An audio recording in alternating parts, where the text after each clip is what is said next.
On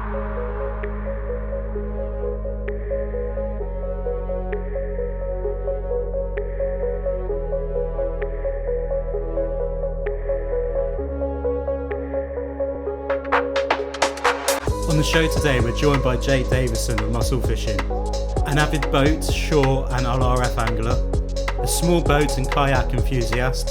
He also has his own YouTube channel at Muscle Fishing Official. Check it out after the show. Hit the like button, leave a comment, and remember to subscribe to the podcast. Let's dive in. Welcome to another Tuna Gear podcast. I'm Andy, I've got Danny with me.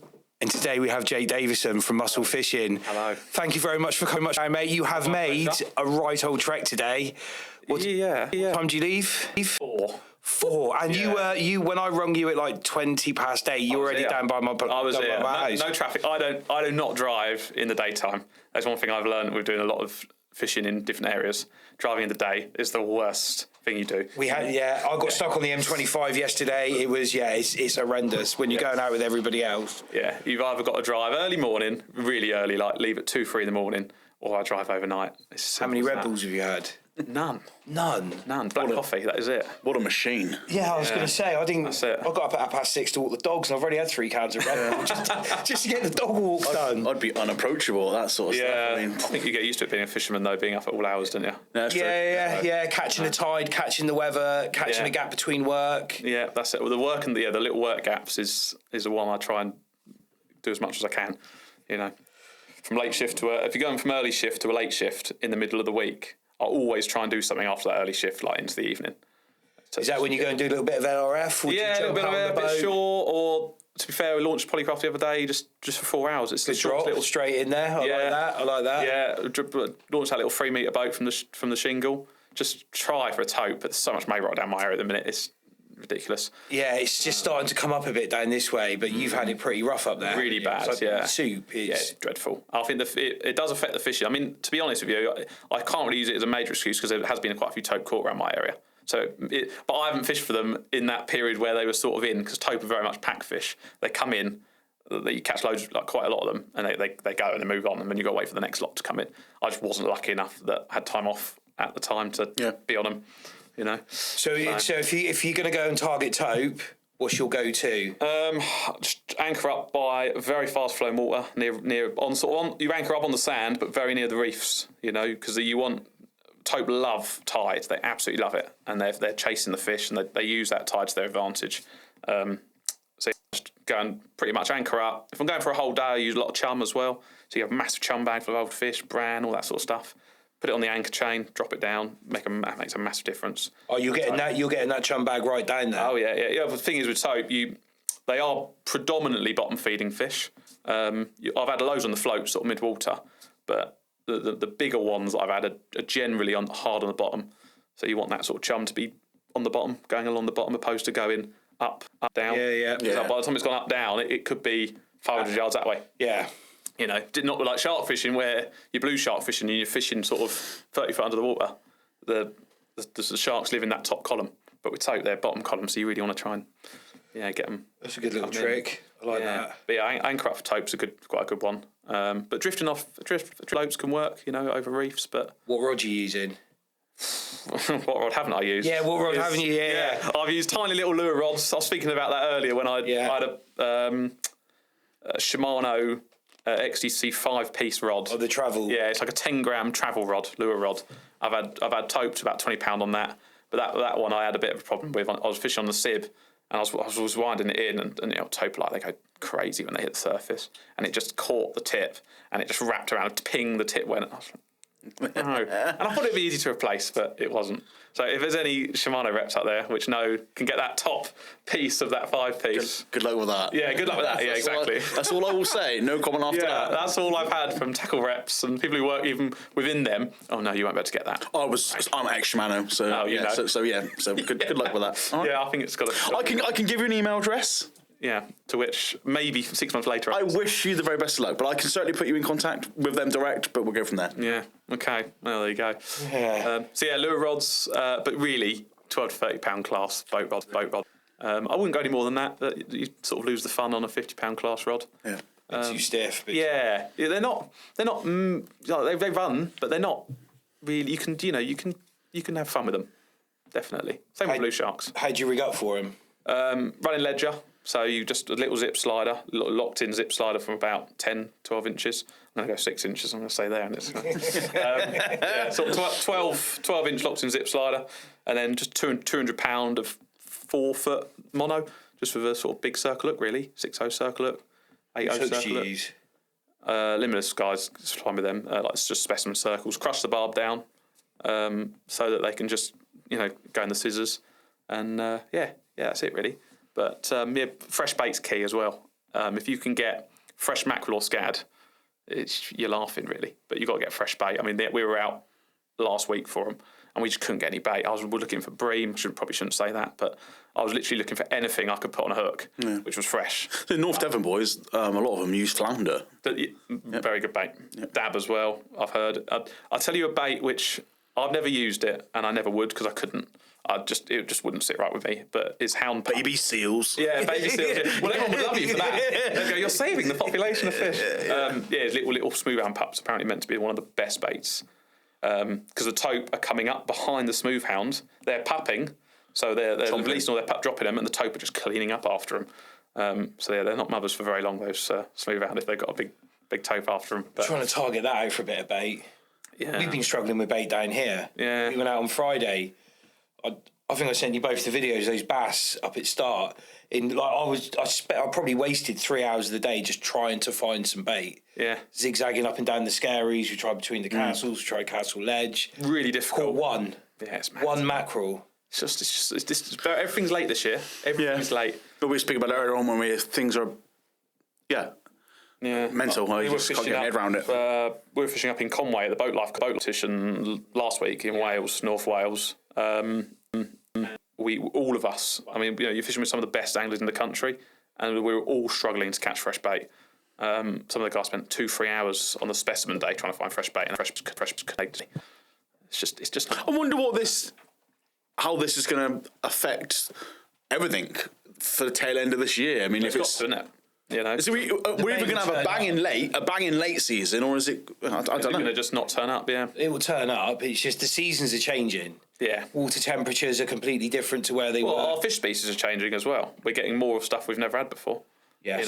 You've only got to think tuna like. Yeah. We used to have them in the 70s, 80s, didn't we? And then they sort of died out because they got. It was before that. It was the 30s, 40s, 50s. Yeah, they were up at the herring, going for the herring. Like there was a big tuna fishing scene out of Scarborough. It was like the gentleman of the day, all these movie stars flying in and stuff like that. And then they all disappeared when the herring. Well, they put that down to herring overfishing from the Scottish fleets. You don't get as many herring as you used to either, do you? Really? We certainly don't down our way. But I think they're making a return slowly. Was it Kev was talking about it on the podcast? I'm sure one of the guys was talking about herring being thick somewhere. Yeah, Kev. I'm sure it was Kev. Yeah, we do see it. Yeah, we do. We do see them. I've been off Raymond. There've been people thinking it's mackerel, chucking lures into them, and everything being point blank refused, and you get right on top of it, and it was herring. It was like, fair play. I think the moment we've got our bass fishing's taken a long time to get going. The inshore bass fishing. I'm not talking about wrecks and deep reefs offshore, but I'm talking inshore within sort of half a mile from the shore. On the boats, that has been really slow to get going. And the other day, actually, we're going over this bass bar, which is normally littered with bass from April to September, October. We're going over it, and a huge bait shells. I mean, on the sounder, they were massive. They were taking up almost the whole sounder. We were dropping down with 16 sabikis, couldn't even get them. And I think the bass maybe are there, but they're just so fixated on feeding on those minuscule little spits of whatever they're feeding on. Yeah. Our lures are not. They're blindsided by them. Yeah, they're just like so dialed into those little pin. So the conversation we're having about the bars earlier, where we were talking about tuna busting on the top. Yeah. You can tow bars right through the middle of that. They're just dialed in on bait. Yeah, that's all they're like. It's that. So Finding Nemo, when he sniffs blood and they just glaze over. That's all they want, isn't it? They're just they're fixated on that bait, and it doesn't really matter what. Shows how good their eyeyesight is, though. Actually, you think, surely they probably can't see that. When they're tuned in, it. You know, they're just going. Changes day by day. I was watching a fish locker video the other day, and he was out there doing a bit of fishing. And I can't remember what lure he started with. Might have been on slow pitched or something.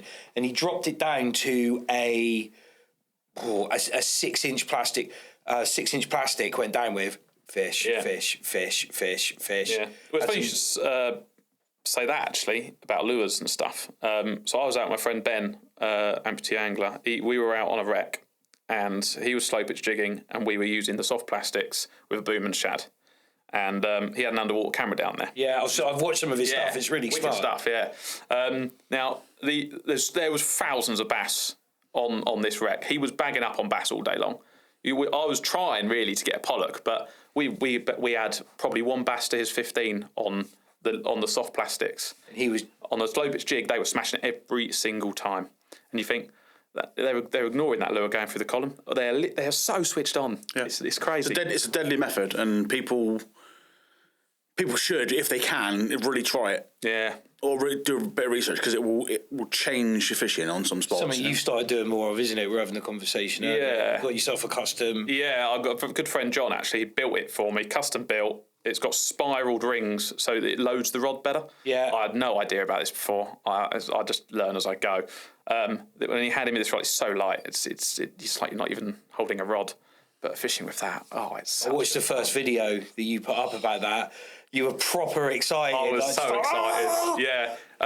I think if people who are fishing junkies and go nuts for it, when they're fishing all the time, if you do too much of something, you can get a bit bored. Yeah, you know, you can. Yeah. And when he gave me that rod, and I hooked into, it wasn't even a big fish, like 3 or 4 pound fish. It took me back to the childhood of like that excitement again. Yeah. It's like, oh my god, here we go. This is a proper fight. This is fun. We used to get it when we used to get on the boats, and you'd see guys when it first started to come on the scene, where the traditional guys would fishing out their Portland style rigs, their traditional 6 12-pounders, big 5,000 size reels, and you go down there, you got a little size 8 reel, sometimes left-handed, braid straight through, and they couldn't get their head around the fact that you're not level winding on a really, really soft action rod with a long handle, noodling right over, but just purposely built for presenting that lure on the, and that they would all hated it, but they very quickly realised that fucking hell, look at you're catching these up to double figure pollock on these marks and bass and other bream species and stuff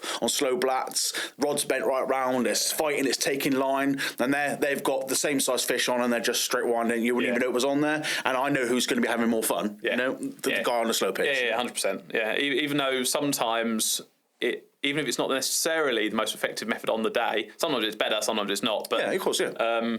Even if you're getting slightly less fish, it's the fun you get on that little rod. Yeah. Because even I jigged that custom rod up, that I really liked custom rod, and I jigged it to my shad and boom setup just because I'm very in tune with fishing with that method. Got a lot of confidence in it. I know how to work it. I know the speed, and just you can still use that method on that rod. Yeah.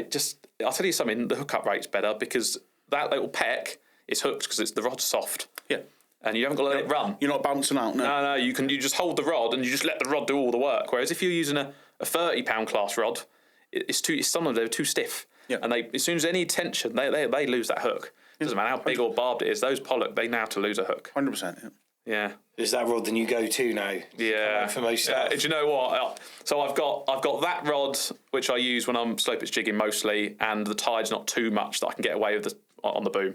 And then I've got a 20-pound class rod. Now this 20-pound class rod, it's a 150, 180 quid rod. Still, not a cheap rod, but not a megally expensive rod, but a decent rod. You go from a custom built rod like that, which has been custom built to spec you, and you go to that, and you're like, oh my god, what is this? Like, it's insane. You probably know these big heavy things. On the lure fishing side, you nailed it in one. People in the shop, say from the shop's front, you get a load of rods on the rack that I'll sell in the shop, and there's Game Changers, and there's the name, and if they'll look at it from not necessarily knowing too much about it, and it's sometimes hard to get them to understand the difference. They go out fishing with them, or they get guided, or they get hosted trips, and they get to use the more middle of the road higher end gear that's purpose for that, and they go back to their not cheap and nasty, that's the wrong word, but their standard, just bog standard off the shelf rods, they'll soon realise that shit actually. There is a reason why this may be 60, 70 quid more, and it's got fancy eyes and the grip's different. Yeah. It's all there for a reason. Yeah, if you fish a lot, I used to say, it doesn't matter about the rod, don't give me anything, I'll catch it, it doesn't matter. But as I've had the privilege of using these very nice rods, And that's not not gone out and bought them. They've been gifted to me or very kindly. I've had the pleasure of using them. Very thanks a lot to the people who've let me use their stuff. You realise how good it is. Of course, yeah. And it's like, actually, it's worth spending the money. If you're out there fishing all the time, it's a bit of art, a rod. Yeah, 100%. It really is. 100%. Yeah, it's good fun. And it's the same with the reels as well. I used to use quite cheap reels, use on Temu or AliExpress or whatever, and you'd sort of get the ones with 10 ball bearings, which are about 40 outfit, and sometimes you get them and they'd be really good, and sometimes you get them and they'd be really bad. And you're like, what is the difference? Like, you'd order them like 6 months later, it's a different batch, and they're awful. And you think, hang on a minute, the last one I got was actually all right. But yeah, so one thing I figured with reels as well is the fixed spools for the wrecking. It's just a no. You've got to use a nice sort of multiplier or a nice strike reel, or a little bait caster, it's so much better. If you go from holding a rod like that and you're winding like that, you're so tired at the end of the day, and it's dropping line as well, flicking that bell arm off. You can just click the back end of your multiplier and you're off. Yeah, just so much better. And I love fixed balls. Like, I absolutely. I'm a fixed ball man. Really, I love fixed balls, but yeah, I completely agree. On a boat, multipliers they're just the way to go. I think nice rods and a nice multiplier on a boat, because I've had mates come on board who have only really done coarse fishing, and it's mostly all fixed ball. Yeah. And they've gone, no, I use fixed ball. I'll go, okay, and then they'll use it and they'll catch a few fish, but then they'll use yours. And I'll go, playhouse, so much easier to wind. Like, this is much better. And it's like, that's the way. Unless you're doing some freshwater predator fishing, you're on a fixed ball. Yeah. To me. I think gear wise, if you can afford it, you've got custom nice rods. And I've always been an advocate. I've always been an advocate. They come into the shop. I've always said to you, "What's your budget?" And they'll say a figure, and I say, "Always go to the maximum of what your budget will allow. Yeah. Don't go in there thinking, oh, that's a fucking bargain. I've saved 50 quid here. Wrong mindset. Yeah. Go in there and spend, go down, because there is categories and there are kind of situations within the industry where you can go down little rabbit holes within gear. And I've always been an advocate of saying, if you've got a budget, go to the top end of that budget, because you will ultimately, as long as you've got someone that's helping you pick the right gear, because there is the right and the wrong gear, go to the top end of your budget. And I feel personally, and I'm a firm believer in it, that pays off so much more than thinking you've saved 60, 70 quid on a quid, or that actually is a bag of crap, because it's cheap because it hasn't sold for the last 3 seasons, and it's gear they want to get rid of, so always spend spend to your means, but go to the higher end of what you can afford, and it will work, Yeah, I mean, a fishing rod, if you look after it, it'll outlive you. A good rod will outlive you. So rings you can replace. Okay, if you snap it, it's a bit trickier. But you can always, generally speaking, if you look after them, it's going to last you a lifetime. So you might as well get something you enjoy. Yeah, it makes a big difference to the fishing as well. Yeah, 100%. So where did mussel fishing start from? Yeah. Okay. Well, it was not out of necessity. It was out of necessity. It wasn't out of necessarily I wanted to do it. So my original name. We were having this conversation earlier, but I'll tell the story. Is this before the mass murdering? Was it? Yeah, exactly. The YouTube channel when I first started was just Jake Davison Fishing, and that was it. Just my name. And what made you want to put your fishing on YouTube? So I've been a fisherman all my life. Yeah. I used to have an old YouTube account, and I'm not going to say what it's called because it's extremely embarrassing. I've got videos of when I was like 8, 9 years old. Aaron, just pull it up because we found it earlier for 9 1. No. I'm leaving. I will show you later, and it's up to you if you share it or not, but it's damn awful. But there's a couple of fishing videos in there. So I've always enjoyed creating videos and creating content and filming stuff. Like the media? Yeah. I used to quite like that. But then some late teens, early 20s, just stopped, didn't do any of it. And then I moved from... Why did you stop doing it? I think just it was time. It was college, and the hobbies kind of changed as well. So my original channel was very like figures and wrestling and weird stuff. Nice. You're perfect. You'll love it. Yes. And then obviously as hobbies evolved, I didn't have anything necessarily to put time into. And then obviously I moved down from Croydon to Eastbourne. And then I was like, the sea is like here now all the time. I used to do a little bit of sea fishing as a kid, but not a lot, really not a lot. I'm a carp angler, predominantly coarse fishing as I was growing up. But when I moved down there, the first thing I did, this was before the house was done up, the driveway was go and buy a kayak. Always wanted a kayak. I'm not a very good swimmer, but I thought, I'm going to get a kayak because on the sea, I can get out of it further and I can catch some more fish. So I bought this Facebook Marketplace, £150 green kayak. It sat on that driveway for about 6 months without getting used because I had no idea how to use the damn thing.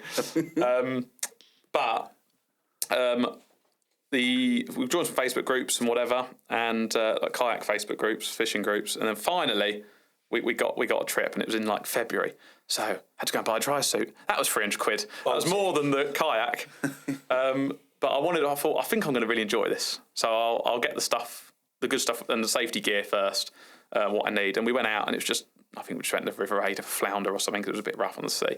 I loved it. And I knew I was going to love it. But with me were guys with these pedal kayaks, these Hobie kayaks. Hobbies, yeah. And I was like, I need one of them.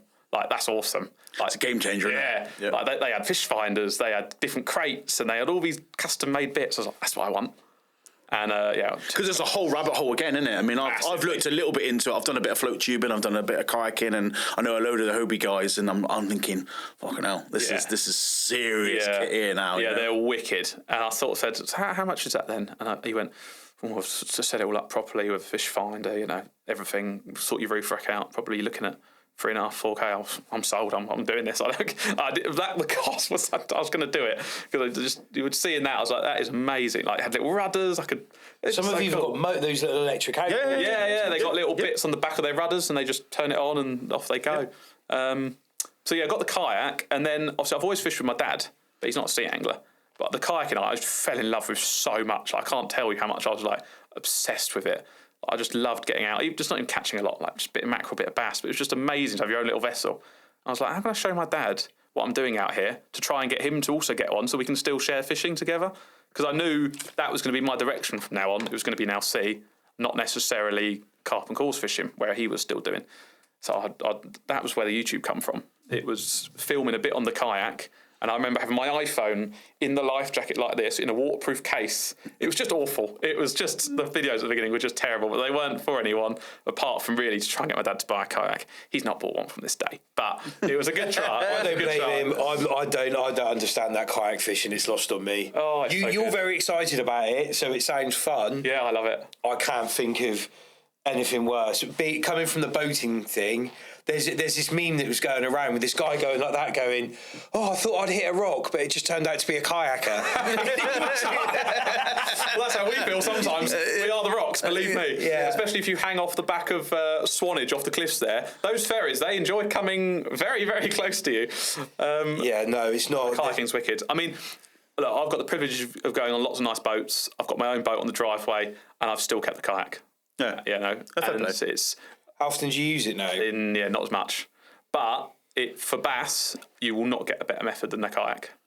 For bass fishing. Just a little stealth up. You go on real shallow reefs, inshore reefs, like 10-foot reefs, 20-foot reefs, and I troll, like hard deep dive lures, and you cast one on the left, one on the right. You keep the bail arms open, you keep pedalling forward, and when those lures are sort of 60, 70 yards behind, you engage your fixed spools, the rods are sitting like that, and you're just pedaling in at sort of 1.5, 2 knots. And the rods, the takes are just incredible. They just slam right over, and it's just wicked fun.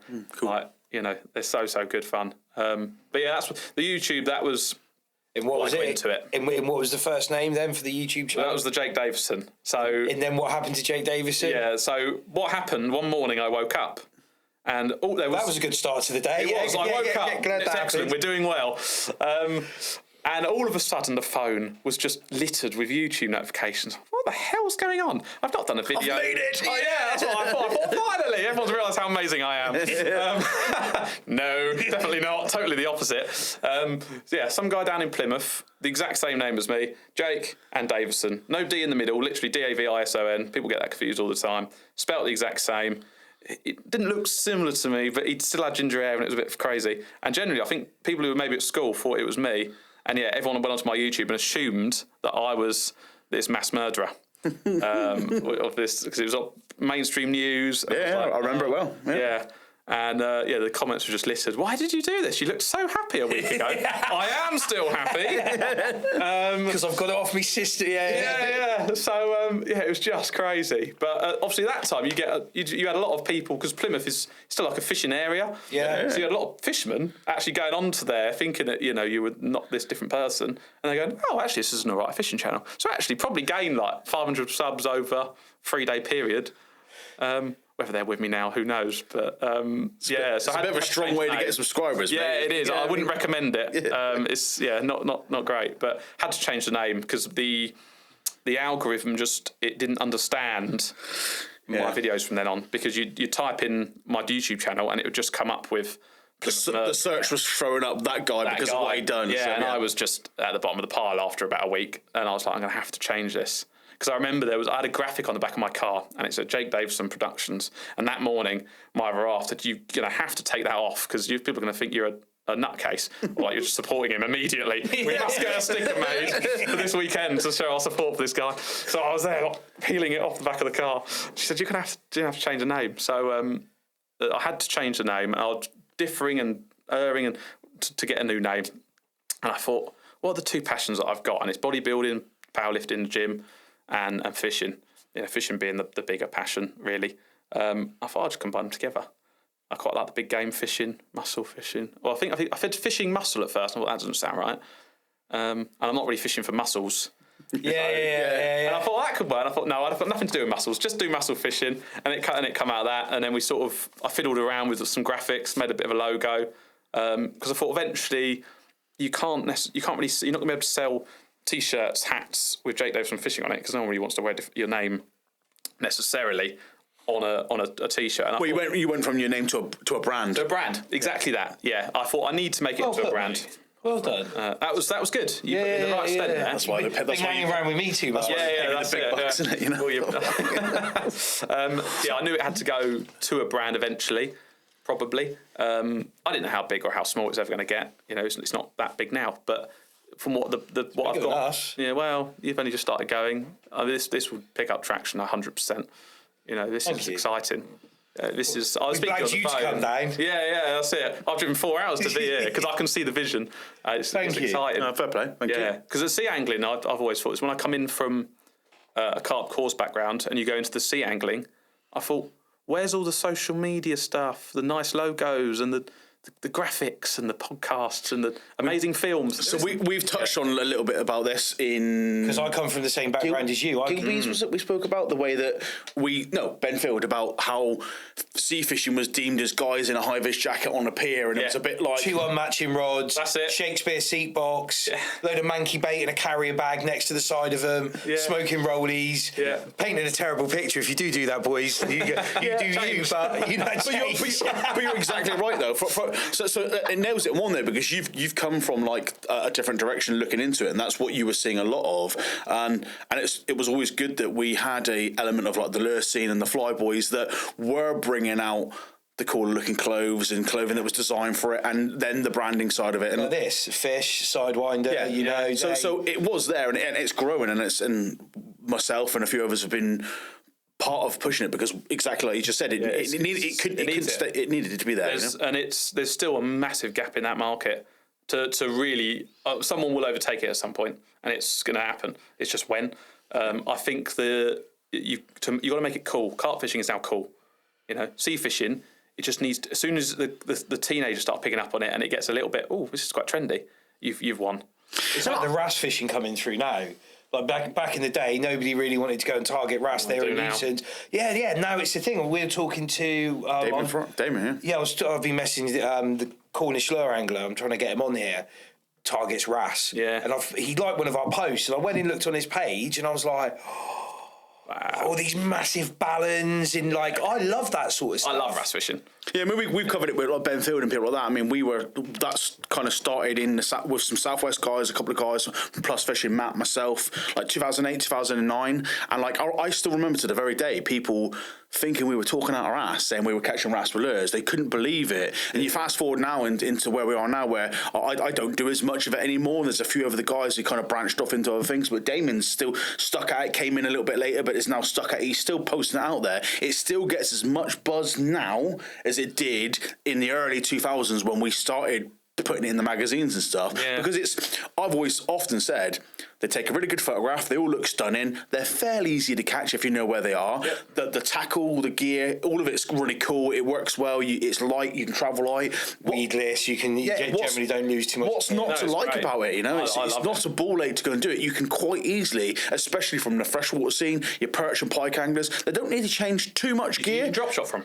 You can come straight down here, and even if you're on holiday for the summer with a family, you can find a bit of rocks in, chuck your slightly heavier perch gear out, and you'll catch wrasse straight away. 100%. And it's awesome. It's great to see guys still doing it. I think that's where a lot of the younger generations coming into it are starting the LRF, because they're moving on their feet, so they're not getting bored, which is crucial. They're catching fish a lot of the time, so they're keeping them interested. They can do their nice photos, they can tag people. Yeah, I mean the lure fishing side of it is 100% where we've gone now, and we're seeing it now.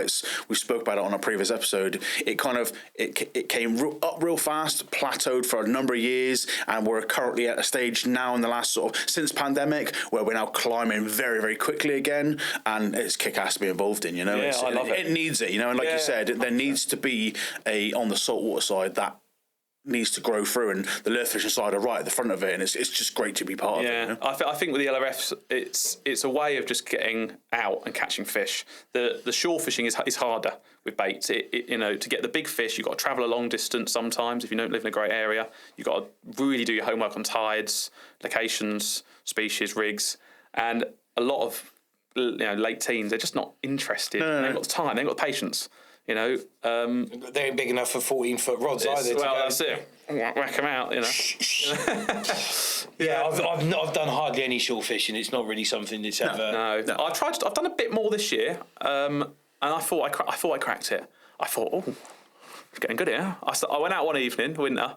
I thought I'm going to target a thornback ray, and I went and caught one. First time ever. Was it a pub chuck? It was Was it a bit of a winged it on a chance? No. This was I'd done the rigs, and I'd done a bit more research, and I prepped all my baits before I went out, and I bought some expensive rods.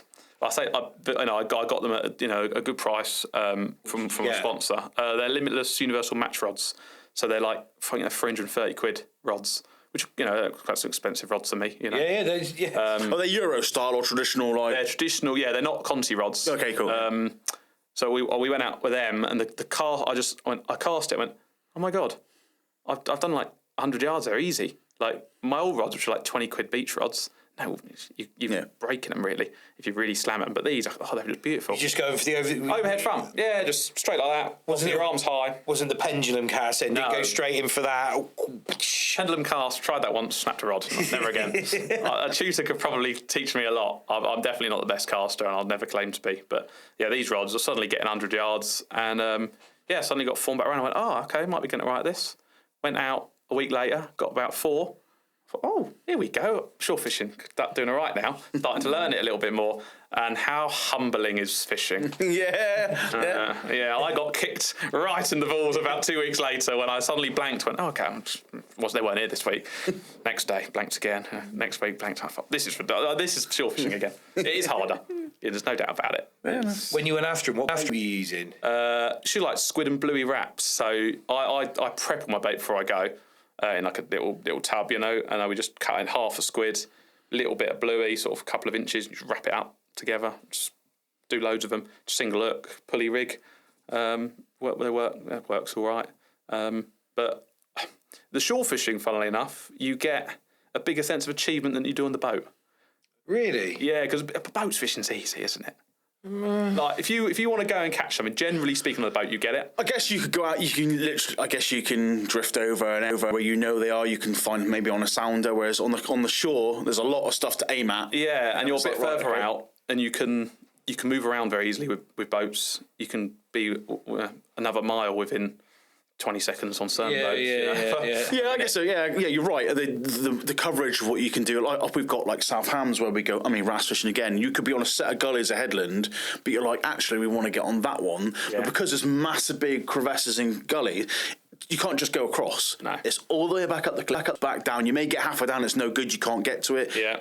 All the way back up again, so you can just drift across or motor across. Yeah, I find the boat fishing is just so much easier to catch. I think that's why I love it. You know, it's the boats and the kayaks, because you do generally catch more. I think the people who do the shore fishing and are very good at it will go, oh, that's a load of rubbish. I'm not a great shore angler. You know, I'm a mediocre shore angler. I've never... Terrible one. Oh, yeah. Yeah, just because I don't do it. Yeah, of course. Yeah. Slinging lures off the rocks, different matter, but I wouldn't even know where to start on. Yeah, I mean, location's so key and tide, and if you pin it all perfectly, you'll go out and anyone will catch fish. If you go to that spot at that exact time, it's knowing that knowledge is the hard part. Yeah, that's where Dave comes into it. Dave Mordecai, his knowledge of places like Chesil and all the rest of it. It just I mean, I was thinking on the drive back here, I thought, I could do a night at Chesil, but I've never fished it.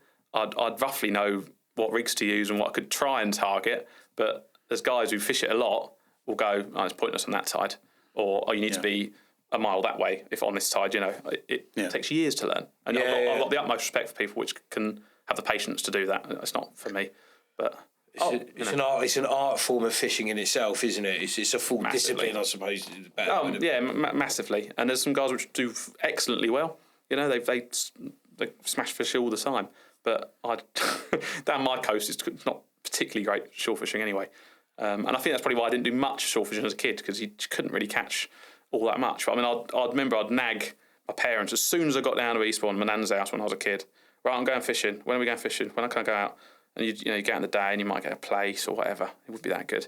But you'd get out at night and all of a sudden you get loads of pouting and whiting and loads, and you'd absolutely love it, you know. But looking back, those fish were nothing but as a kid. They were everything. No. Steps in the right direction. But that's how you build this love of it. Is that, you know? Yeah, 100%. I mean, it's not fishing. Fishing now, it's just such an obsession, really.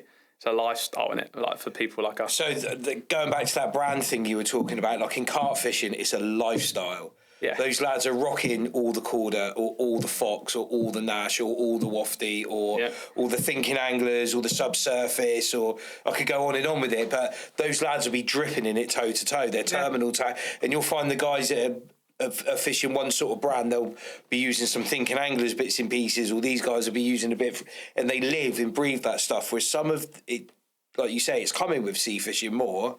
It's getting there. It's not quite there, but I mean. There are people who like the fishing, isn't there? And as you said, there's people who absolutely just love it and just live for it. Yeah. You know, you'll be walking around Tesco's and they'll still be in fishing gear. Yeah. I am all the time. All I wear is fishing stuff. Yeah. You know. My extra tough. For the first time, I don't actually have my extra tough boots on. Yeah, I love a pair of them. Love them. I've got a ridiculous. Once you sign up to them as well, you keep getting these 50% off discount codes that come up every 6 weeks. So I'm just like, oh, another set of size 10, another like the white ones I wear. I've got 6 pairs of them. Well, when I want one, then I'll know where to come around your house. You won't even notice. I'll go, take one of them. Size 10, perfect size. You'll notice because they will stink. I wear them too much. They've just got Well, it means they're being used, which is good. Oh yeah, I use them. I walk the dogs in them. I'll do everything in them. Absolutely love them to the point. Matey boy's got the studio around the corner. Every time he sees me, he's like, "Still got those boots on there?" And I'm like, "They are different boots, honestly. Honestly, they are." Yeah, I've just got 6 same pair. Yeah, just constantly changing. So when you were doing the mussel fishing then for a brand, did you have a plan? What to do with that? Were you thinking, I'm going to come into this, I'm going to start doing tackle, I'm going to do rods, I'm going to do this, or were you going down more the media side of things? It has to be more the media side of things. Tackle development isn't personally something which really interests me. So, like the rig stuff and certain lures and all that stuff I love, but the development of rods and reels, I'm not overly, like I didn't do it to start a tackle brand. That's certain for sure. I was more, YouTube's fantastic, Facebook's great as well. When you upload something, it's there forever. So when I'm 80 and I'm in a care home, hopefully I'll get to that age. I might not with the sort of things I get up to, but we'll see. Wouldn't it be great? It's great. You look back at your grandkids and go, that was what I was doing when I was like 30. You know, so I thought I'd put it up there for that. That's what Dave said as well when we were talking about his YouTube.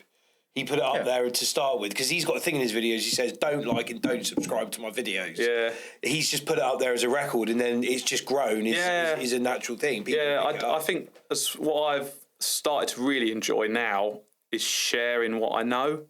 Because the boat fishing and the sea fishing, I become so obsessed with it between ages. I mean, I'm 27 now, probably between 23 and 27. I just got obsessed with it, and I was learning everything I could. It's all the content you consume, isn't it? There's nothing else. There's no TV with the missus. YouTube videos every night. They're going, can we watch a film? And you're like, yeah. Just sat there watching YouTube videos. Yeah, or I'm tying a rig. I was doing that last night. I was tying little LRF rigs. She's going, what have you got the fishing? Why are you doing this now? You've had all day to do it. Because I like doing my rigs in the evening. You know that. You know that. Come on. You've been with me for 7 years. You really should understand now that fishing isn't just a hobby. It's it's a lifestyle. It's only just twigged with my wife. Literally, since we've done this, when I was trying to blag my way off to Belgium all the time and fishing and trying to get overnighters in and do this, and I got the boat and came into this, is only just recently, even with 18 months of tuna gear? But about 18 months of tuna gear, it's still only just twigged with her there. Yeah. Okay, he's loves it. My other half just had to get with the programme. I mean, if she's listening, she's got to come. So I said to her, I'm just going to go off for 4 or 5 days and live on a Cornish little beach and go boat fishing for 4 or 5 days. I'm going to have to always do that. You've either just got to get with it or not. And to be fair to her, if she's listening, she probably won't want to listen to this because she's probably fed up with me talking about fishing all day and just all the time. Fair play to her because she does a great, cracking job of just going, you go for it. She ever come with you? No, I've got to try and get her out on the boat, but she gets a bit seasick. I remember I took her down, so we were on holiday in Devon, and I booked a charter boat up at Watch It with Tomo, Heritage Charters.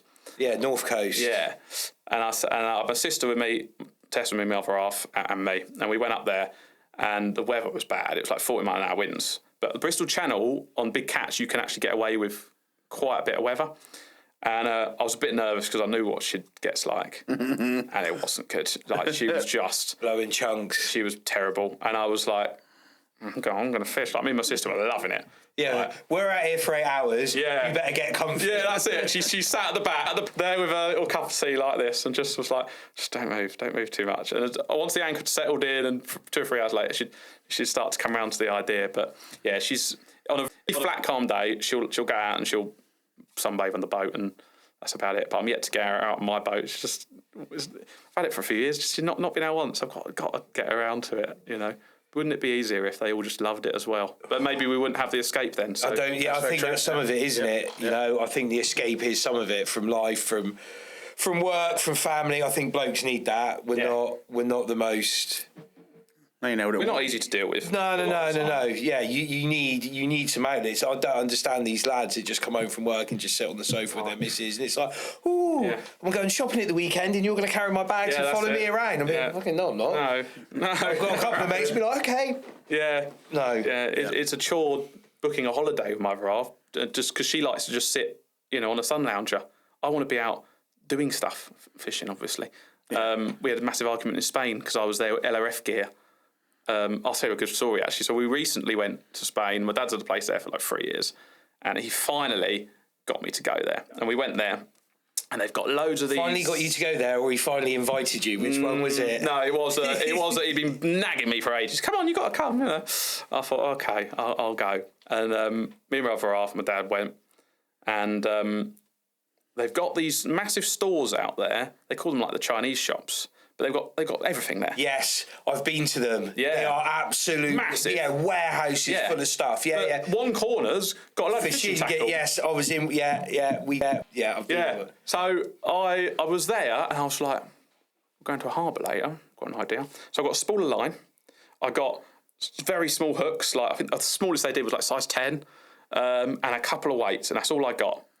And I put it in a bag, and she went, what are you doing? I went, just picking up some bits. She went, you're not fishing? I went, look, just maybe a little bit. Give me 10 minutes, whatever. Made some rigs in the car on the way there, and we walk around the harbour, and this wall, I looked down the wall, and there was loads of fish. All little things. Yeah. I went, I said, she went, don't you dare. A few more other choice words. And I went, I've got a challenge. I said, set me 5-minute timer. I will go and get bait and catch a fish. And if I can do that within 5 minutes, then I'll be allowed like an hour. And she went, deal. And I sprinted across this harbour wall to where all these rocks were. And I scrambled down the rocks and I was picking off these limpets. And I had a little handful of limpets and I sprinted back to this spot. And I was picking out the limpets, made these little rigs with these little hooks, dropped down on the hand line, and within a minute, boom, fish. And I think I caught it at like 4 minutes 50 on the timer. And she went, fair enough, that was quite impressive. I think that's the first time she's ever gone, yeah, that's quite impressive. Fair play. That was great. And I look at, everywhere I go, I'm looking at where I fish, what I'm doing. Always looking for fish in harbour. If there's a harbour wall, you'll probably do it. I'm never at the other that side of the wall. I'm right, tucked up, like looking right down. Yeah. And that's just, people who love it, that's what they do. You're always looking for something. Always. I've got a travel rod that's coming with me. We go away Friday, and I've already got the travel rod packed out. Some really lightweight stuff ready to go, just on the off chance. Yeah. I don't know if it's going to happen, but if it does happen, it's Yeah, it's just good fun. I'll fish for anything, and I just love it all, really. Yeah. There's not one particular thing. If someone said to me, "Oh, gun to your head, you've got to do one thing," I don't know what I'd choose. Honestly, I don't know what I'd choose. I like the wrecking, but I think it'd just have to be bait fishing, just because you can get a load of different things then, can't you? Yeah. But it's difficult. It is difficult. Yeah, I don't know. I don't know. Andy, what would you, if someone said to you one thing only? Fishing, one style, one fish, what is it? I'll go tuna fishing because it's just different gravy. It's like a workout. Yeah, just hanging on for dear life. Like, it's so new at the moment. Yeah. Everything else is sort of done it a bit. It's funny you should say about doing it. I was thinking of driving in here today, actually, and I was just thinking about what I'm going to do this year, like fishing trips, what I'm going to do and what I want to target and stuff. I've already had the idea in my head what I'm going to try and do. But I was going to ask that in a minute. Oh, sorry. You just took my whole section out. Oh, no. Right, well, let's pretend you've asked me the question. Jake, what are your plans for this season? Anything you want to do this year? Anything you want to target? Yeah, I talk too much. That's my problem. The issue is when you've done so much of something, you do get a bit bored, unfortunately. It's hard to get so motivated and excited about trips you've already done. Yeah. You know, especially when you're fishing a lot. Like, I was at the Bristol Channel a few weeks back for 2 days. I really enjoyed it. Took someone new. That, for me, taking someone new who hadn't done it before was more exciting than catching the fish. Because he loved it. He caught loads of new PBs and he just absolutely loved it. And it was great sport. But I was like, I've done this last year. Like, I'm catching loads of great fish, like 20-pound blonde rays, big hounds. But you've done a lot of it. So I'm constantly trying to find the next best thing to get me excited. And then the back end of last year, we did a load of blue shark fishing in the 3-metre boat. That was wicked fun. But it scratched an itch of big game. But blue sharks aren't, I don't know if you've ever caught them, but they're not hugely exciting. They're just like big taupe. Really, you get a run out of them, and then they give up. Yeah, you know, get a 12-weight fly rod. Get them on the fly. Yeah, someone said about fly fishing for them. Unreal. Yeah, I'd probably quite like to give that a go at some point. We have we had this gentleman on. Ah, yes. Wait till this podcast comes out. He was, Dave Lewis, absolute legend. Yeah, he was. Bruce to fish that one, isn't it? Yeah, wicked. He's caught a lot of nice fish. Well, that's probably what I'll end up having to do at some point is doing a lot more travelling, just to keep the sense of it's new and exciting. As in travel, as in abroad. Yeah, and do the Panama and the Norway and. Have you done much of that? No. Okay. That's what's great is I've left that because I could have done that over the last few years, but I've got to leave that until I've burnt out myself in the UK. I'll still do loads of UK fishing because I still love fishing, but there is definitely a point where you're like, I've done. Need a new adventure. I need something new and a new challenge. Yeah. You get yourself over to the Florida Keys, although it's easy to get to. It's relatively affordable. You're not blowing out your ass loads of money to do it. Yeah. But the way, Dave touched on it, the way that Florida is managed is second to none. Yeah. They were boarding our boat twice a day some days to check that you were legal when you were doing it. The fishery means so much to them there. Yeah. So the fishing is awesome. You know, it's just everything about it, whether you're fishing for tarpon, permit, bonefish, all the weird different species, whether you're bait fishing or fly, it's just, they do everything right then. And for lots of people, you mentioned about going to America and they roll their eyes, but I'll tell you what, mate, that sort of fishing in those areas where they got the fishing, Florida games, it's such a big deal. We always said the Keys, it's either religious drunks or fishermen. Yeah. You know? And they all go so well together. And they do it so right. So so you got the perks of the destination stuff. It's timid weather, it's good, the blue seas, you got all these massive species over there. But you're not it's not $6-7 grand holidays. It's you can do it for fairly reasonable. And you get your ass kicked by a £200 tarpon, you get a huge big We're going Canary Islands in April. Nice. Yeah. There's The guys that I fish with on the tuna boat, we're all going to go out there. There's 4 of us total going. That Madeira? No, it's not Madeira. That's Funchal, isn't it? Madeira. Yeah, so it's a little bit more south, I think. It's where did I always butcher it. It'll come to me in a minute. Is that where the people go and get loads off the shore, like these huge angel rays and? That's Fort Ventura. Yeah, I've got to do that at some point. That looks wicked fun. Yeah, Fort Ventura. Where was Dave? Lagameros? Lagameros. Yeah, Lagameros. Yeah, or something like that, it. When Dave came on and started talking about this, Dave, if you ever hear this, I still want to come to Robinson Crusoe Island with you. Like that, I need Dave's phone number off you because I've got to ping him a message. Try and get on a trip. I think watch his podcast, and when we put up a bit of YouTube, we'll go and Google Robinson Crusoe Island. Yeah. Big game fishing. I'll have to have a look. Blow your mind. Yeah. He was like, we're doing this trip. It's not going to be cheap. I was like, I don't care how much it is. No, I'm spending the money. I want it. I went home and told the wife, I was like, I'm going to this place. She's like, when? I was like, I don't know. But when I come home and say I'm going, I'm going. Yeah, great fun. I think I don't regret getting too many fish too quickly, but I've definitely ticked a lot of the UK stuff off. Like we've done common skate in Scotland. And once you've done a 3 metre boat, when you go onto a normal boat doing it, it's like, oh, this is super easy. Did you take your boat? I took my little Polycraft 3 metre boat, mate, and we had. There's a photo on my Instagram, and there'll be a thumbnail of it, I think. And we had. His Insta, please. I think it'll be on there. And we had this probably £170 common skate in the boat, just lying across the deck, and we struggled to get this in, but I don't like using gaffs or anything. The guys get them in the boat safely, they do use them, and it's perfectly safe. Like nip them to the side of the nose. Yeah, they've got loads of scientific research there that's the best way to do it, and they fully recover, and it's all safe. Loads of the fish got tagged. The ones you're catching, they've all been caught before. Like the catch and release fishery for the common skate in Scotland is incredible. But I just don't like using them, and we didn't need to because we've got such low freeboards. Me and my mate, we literally grabbed this skate on either side and we like deadlifted it into the boat and we just dropped it in like that. We were like, wow, that's big. Like, it's just such good fun on a little boat. That first trip you managed to get one? No, it's the first time I got one was on a kayak.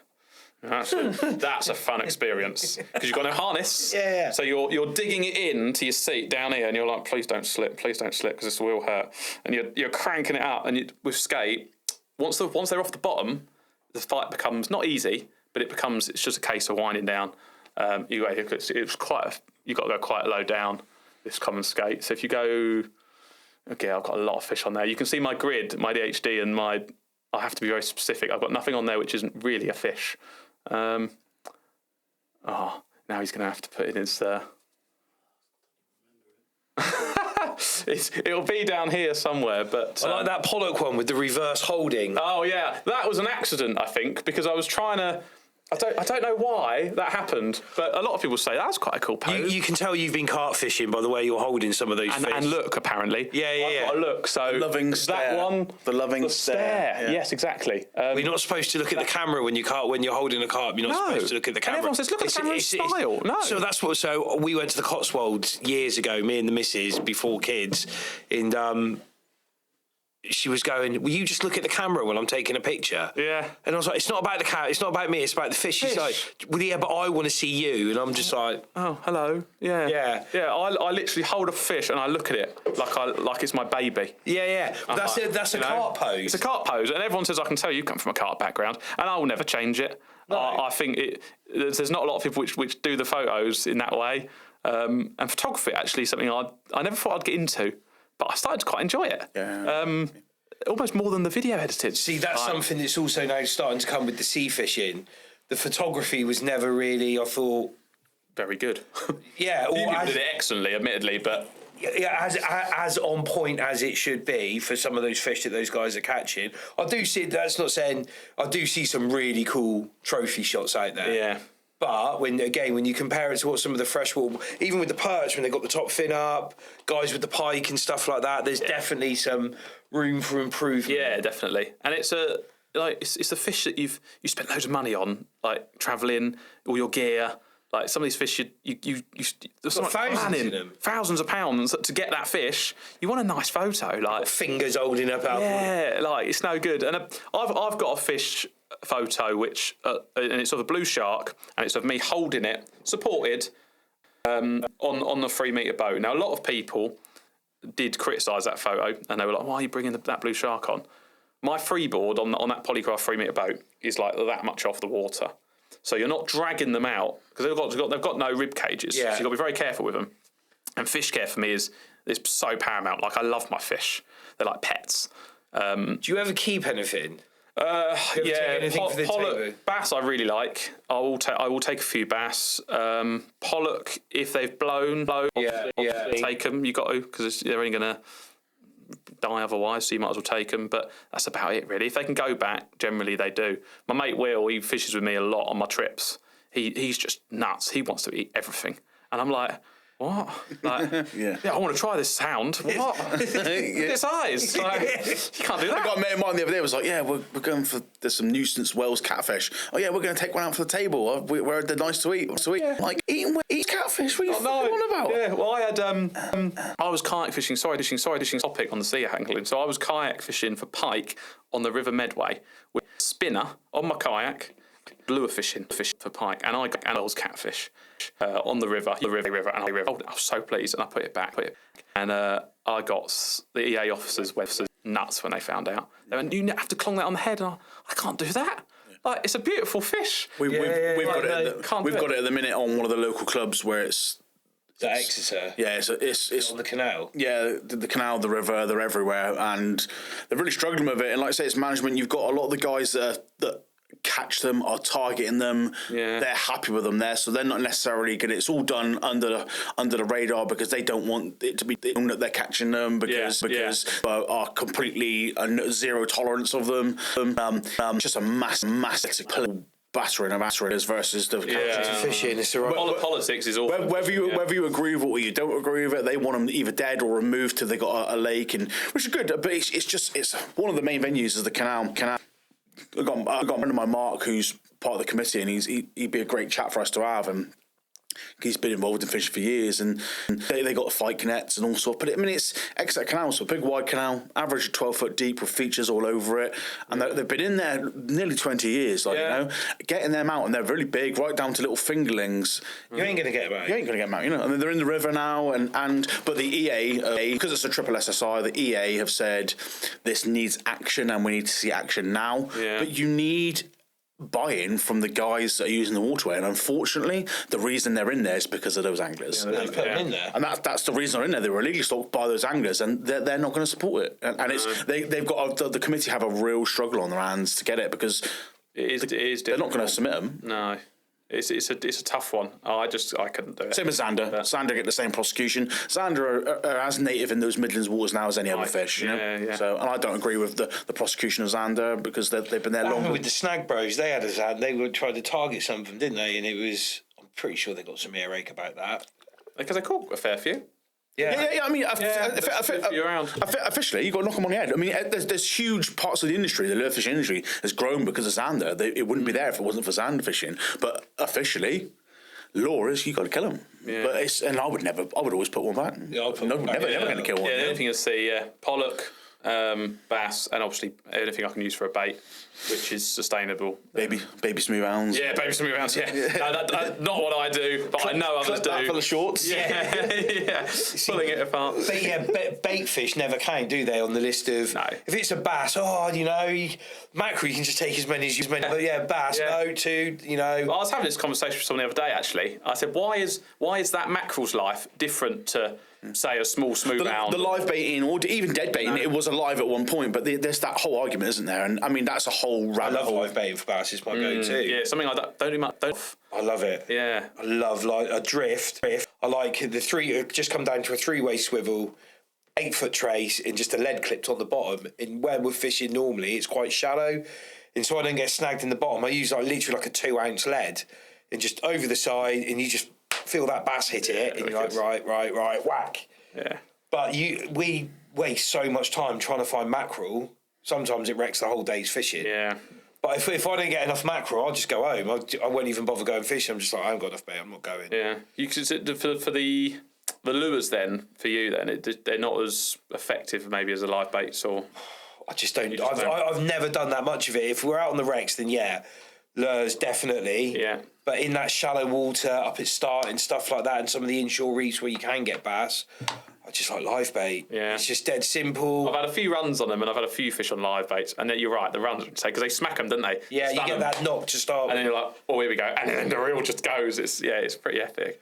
It was definitely me and my mate Sean were up there last year. And to be honest, it was the first time we'd really tried live baiting so much. We were up there slinging lures at them, couldn't catch anything, and my mate's nudging me going, look, he's got another one, he's got another one, he's got another one. We know that. We were watching the commercial boys doing it, and they were all live baiting.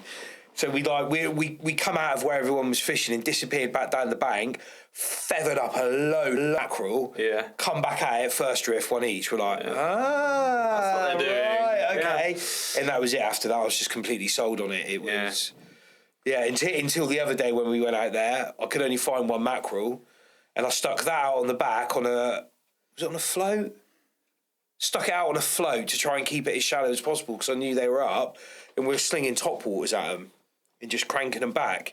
And you could knock it back 3 times, whack, grab. Wicked. But that's the first time I've really done any top water fishing. I've had those lures in the bottom of that boat. It's always got a few in you. Never used them. I think I bought them in Cornwall. One of those holiday trips where you like tackle shop and in you go. Leave the missus and the kids stood like, where's he just gone? Walking out with 2 carrier bags full. I'll have that. I'll have that. I'll have that. I'll have that. And they've literally sat in one of the storage lockers in that boat. And when I saw the commercial guy, I was like, I've got some sidewinders here, but I'm not going to be able to get any distance on those. And I was like, ooh. Yeah, I think I only had some like little 60... When you get back from holidays, let's if weather permitting, let's go out and we'll chuck some top waters out there, and I've got a load of really cool shit, and we'll go out and give it a go. Okay. Yeah. Well, up for it. That's just your next activity plan. Yeah. I've booked in the next few days. Oh dear. I just write surveys in the diary, and she thinks something works. That's a good way. Sorry, Jess. Businesses. Yeah. Over it. So where did the boat fishing come in for you then? After you've gone down this rabbit hole of kayak fishing. Oh goodness me! So it was sib fishing first, which are inflatable boats. Yeah. I never liked the idea of them, right? But someone at the time had one, and then I went out a few times with him, and I sort of went, oh, I suppose it's quite good. You can get the engine, and you can go a bit further out and do some more weather and whatever. But it's still an inflatable boat. It's still a bit odd. But he sort of pushed me, and then a deal come up. And he went, oh, what about this one? And you know, and it's like, I want to say no, but I've acted interested because I sort of am, but I don't want to say that sibs aren't my thing. And I just bought it. So we got this. What was it? It was an XL Vanguard 3.5 metre sib, 9.8 horsepower, Tohatsu. It had everything. And I used that a few times. But my God, all I could think about was, I'm going to put a hole in it with hooks, a bass, a bream, whatever. They're pretty heavy duty. They are quite heavy duty, actually, yeah. All the guys at my way use the little Horn Wave, the little 3 metre Horn Waves buzzing around with them. Yeah, they're ideal. I think because the tube's are round, it's actually very difficult to put a hook in it. But my thing was always, I'm going to put a hook in it. And launching it as well was really difficult. Because down my way, you got really steep shingle beaches. And the wheels were just sinking the sand. And they're heavy, aren't they? They're really heavy. Yeah, I mean, I go to the gym, do a lot. I've worked out for many years. And they're still hard work. Even with 2 of you. It's on shingle and it's a different ball game, isn't it? You know? Yeah, hard sand, quite easy. But yeah, shingle. When it's rolling out from under your feet as you're trying to get up. Yeah, I mean, our beaches are like that, some of them. And then it go up, so you've got to pick up a hill and then drop it down. So I had that for probably about a year. Get quite wet on them as well, don't you? Really wet. Yeah. Yeah. And there's no space on them, really, because the tubes take up loads of the room. So, and you're sat on top of them. You've got no idea where your gear's going. And I thought, it's all right, but there's got to be something better. And I got a message from, it's about a year later. So I've done a bit of sib fishing, caught some toad ponum, some bass and whatever. But I still wanted something which was still easy to transport, but I wanted something a little bit more hardcore, easy to launch on a beach, but it was a bit harder and a bit less prone, because the pumping up's a nightmare as well. If you didn't have it on a trailer, you've got to then... You need one of those battery powered pumps, because I had doesn't cut it, does battery, it? like a car battery. I used to pump the boat out, and then when you bring it in, you'd take the engine off, obviously put it in the car, you'd half deflate the boat, you take it home, you have to re-inflate it to clean it, flush the engine, and then you've got to dry the boat to then put it back in. It just, if the weather's rubbish, which it is most of the time, it was just a ball ache. It really was a ball ache. And so you definitely weren't sold on that. I wasn't sold on the sib for my style of fishing. I did put it on a trailer towards the end, and that became a lot easier, because it was always pumped up. So all that faff's gone. You drive it home, just clean it, and it's easy. So once it was on the trailer, it was a lot easier. But it wasn't much longer. I got a message from Polycraft, and they had these 3-metre polyethylene boats, hard plastic boats. They're like the Wallies. Exactly like the Whalers, Whalers, that's the word I was looking for. But I'd seen some videos. And they're quite heavy as well, aren't they? Yeah, so it's a 3-metre boat. I think it's 108 kilos. So it is the weight is quite heavy, but they are hard plastic. Yeah. So shingle, you can use it like a sledge. Yeah. So I had a conversation with Polycraft, and they went, "Yeah, it is a 3-metre boat. Go do some testing on it." Now I didn't put. So did they? Sorry. I was going to say. Did they find you through your YouTube? Yeah, I think so. Yeah. So I can't remember if I had made an inquiry about something on it, and then they got back to me and went, "Oh, you've got this channel, and would you like to sort of give it a go and see what you think?" Because obviously they are 3-metre boats. They're small. I didn't know what they were going to be like. I didn't know if they were going to be good quality. I can't put that on my YouTube and promote it unless I've used it a lot, and I've gone, yeah, okay, it's all right.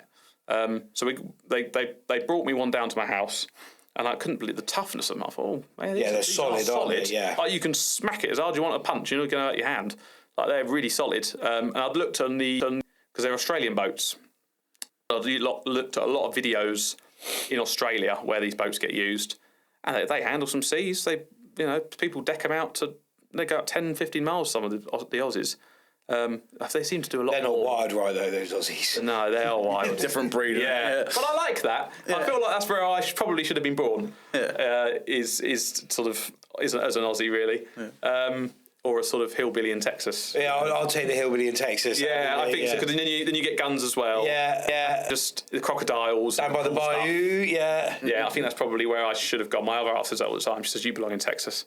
And I'm like, yeah, I do. But we got this boat, and we took it to Christchurch Harbour first. So it was in Riverway estuary, and me and mate were like, this is so much better. Like, we launched it really easily. Obviously there's a slipway there, so it's going to be easy anyway. But just there's so much more space. Like, there's 3 storage lockers. Yeah. So you had all your tackle in there. It was hard floors. You could stand in it. You can bash it around. And we're like, well, this is quite good. And they give you with it? No. So luckily, I kept the engine. I sold my sib, but I kept the engine. I actually had 3 boats on my drive at one point, including the kayak. I had the kayak, the sib, and then this 3-metre boat. So I wasn't sure if I was going to be sold on this Polycraft yet. But we took it out of Christchurch Harbour, caught loads of mullet. Wicked fun. You pull out Polycraft. And then we took it out on the sea about 2 weeks later, and it was quite choppy. And I remember looking at the weather thinking, it should be all right. But when you get down to the sea, it's never... All of a sudden you get to sea level. Yeah. And you're like, oh, it's not actually as calm as I thought. But actually, this will be a good test for it. Yeah. So I only had a 9.8 horsepower on the back. But it floated on the water. Got it up on the plane. It planes. It planes. Yeah. It's like that. Like, it's amazing. I thought, this is fantastic. This is what I wanted. Like, we slid it down the beach. I always thought, they said, don't worry about scratches, you do what you need to do with it, you know. Slid it down the beach, launched it really easily, so much easier than the Sib. I wasn't worried it was going to burst. So that's the one there. That Polycraft is the 300. Yeah, and I think they go up to like 510 or 610 or whatever. I see quite a lot of these on the pontoons like that, and yeah, you know, a lot of people have gone to them. Yeah, so 108 kilos, yeah. And they're rated for 15 horsepower. Oh, you get a 20 on that. Well, I have got a 20 on it. Yeah, there you go. Yeah, See? yeah, you see, me and you are man after my own heart, mate. The 15s and the 20s are the same engines. But yeah, I took it out in the sea into some chop, and me being me, I want to say this first. I've got all the safety kit. I've got a dry suit, PLB, radio. I've done courses. I made, you know, I have got all the safety gear. And we went out sort of 8 miles, and we caught some wrasse and some pollock and cod. And I thought, this is good. And then I just kept going out on trips and trips. I just fell in love with it. They're just so good. I mean, there's a storage bin, storage bin there as well. Yeah. Oh, with drainage in it. Oh, it's just fantastic. Is that so that floor's actually got like grooves into it? Yeah, so the water just goes down here. They're not self-draining, but what I've done is I fit a little electric bilge pump here on a little switch. Flow switch, and it just pumps it out. It's just easy. Yeah, it's really easy. You know, I put all my Railblazer ports on the bits. I like that Railblazer stuff. Oh, they're fantastic. Yeah. They kitted out that boat. Well worth the money. 100%. They kitted it out. Yeah, they kitted it out. Did you reach out to them, or did you? No, that was through Polycraft. Basically, got the boat sponsored as a sort of tester boat. The Railblazer stuff, I've had knockoff stuff. Yeah, I've had the knockoff stuff. It's nowhere near as good. Yeah, no, that it's worth spending the money on that 100%. Stuff. Yeah, it's really good. So I've got 4 rod holders on it now. I've got massive 9-inch plotter on it, and that boat has done me everything that a normal boat would do. In the UK, I've got Blue Sharks, Commonscape in Scotland, Bristol Channel, which has got the third world's biggest tidal range. Yeah. Fished it, done a lot of weather. I took that out on a Sunday in 20-foot waves in Cornwall. Obviously, the period between these waves is about 10 seconds. Yeah, they're quite spaced out. Yeah, the 20-foot swell, I've taken it out in, handled it, no issues. What I got is I've got my mate to sit on the back with me, so it planes really high. It's a dry ride. You go about 10 knots and just plod along slowly when it's rough, but it goes through the weather really well. And I'd put my name to that and go, do you know what? That they're cracking little boats for what they are, for 3 metres, and I think they cost £2,800 to buy. Obviously, once you put the engine on it and all your safety kit, it all adds up. But yeah, but it's still not too bad. I've got 20 on mine. Like, for the sort of money that you're going to spend on something like that, you'll get old Shetland 536, which shouldn't be out on the sea anyway. You're not really going to. The next step up from that, you should be going into like Warrior 165s and that sort of territory. Yeah, 100%. There's no sort of mid-range boat. No. That boat has done me everything. I've taken it out in a lot of different conditions. And when it comes, so when on those steep shingle beaches, this is what's mental. This is how much I love them. If I'm looking at locations where I can launch that boat, I'm not looking at slipways. What I want is a beach. I don't care how steep it is, but it's got to be shingle or sand even, but shingle is much better to get it out. And an area where I can use my car to tow it up the beach when I finish with it, because that's what I do at Eastbourne and whatever, or you put a winch on the top your car and you just tow it up the beach and it goes on the trailer. It's so easy. I mean, we launched that boat for a 4-hour session the other day. We thought that wasn't any hassle. Like you come up, you spray it all down. It's so easy, and that's been through. What plotter have you got on there? I've got a Garmin UHD2 95 SV, relief shading, whole lot. Have you got the transducer sat back on the? Yeah, I've got it on a Railblazer pole actually. So when I go along, it comes out, and then. Has that got the? Yeah, no, it's got side scan. Right, okay. It hasn't got a live view on it. I've been on boats with the live view, Panoptix optic view they've got, and it's very good for bait fish and stuff, and you can see bigger fish coming up, but I don't necessarily find the need for it. I think it needs to be static more, don't you? Yeah, I mean I've always used Raymarine. I'm a Raymarine fan. Yeah, see, Garmin for me is. I bought a kayak with a Lawrence on it once, and I just couldn't get to grips with it. I think Garmin's nice and simple. The HDS stuff, and then I just went to Raymarine. I think Raymarine got quite a similar software to Garmin. I've got the side scan and those bits and pieces. Yeah, if we get on the boat in a bit. We'll have a little look. Yeah. But yeah, just I love that Garmin. But since putting that that new finder on it, because I just had a striker before, and you don't get any real charts with that, so you can't get relief shading on it. So you'd be using your phone going along with relief shading. Obviously, touchscreen, wet hands doesn't work. It's just a nightmare. So got this new chart plotter, and it's just a game changer for wrecks and reefs. Did they sponsor you? Garmin, no. You had to buy that. I had to get all that. Obviously, we get a bit of a discount, but I'd love to get on board with them, but I've heard they're very, very difficult to get anywhere with them. I think if I'd started with Lawrence or Lowrance, however they want to say it, and just use their stuff, but I just can't. My head just can't get around their interface. It just can't. Garmin. You like what you like, though, innit? Yeah. I mean, that's and there's no you can go a different direction because you think you're going to go somewhere, but it's not. At the end of the day, you're hard. I'm going to use what's for me. I'm going to catch more fish. Yeah. I'm not the channels and the Instagram and Facebook. It's not built for sponsorship. It's not built for my own gain. Now it's really to try and help other people, to try and teach them how to fish. Not necessarily how to fish, but no, of course, yeah. Tips and tricks. I want other people's catch just as much as I do. And I want to show actually how easy it can be to catch on. I think having videos where there's a good mixture of telling a story, a trip, but also having a bit of informational stuff in there. Yeah, I think it's perfect. Yeah, I mean, my videos when I first started doing them, I wanted to make them more like a TV show. So you have a bit of an intro with music, and then you do your bit of talking, then you have a bit more music. But it's not. It's funny that sea angling. It's not what people like.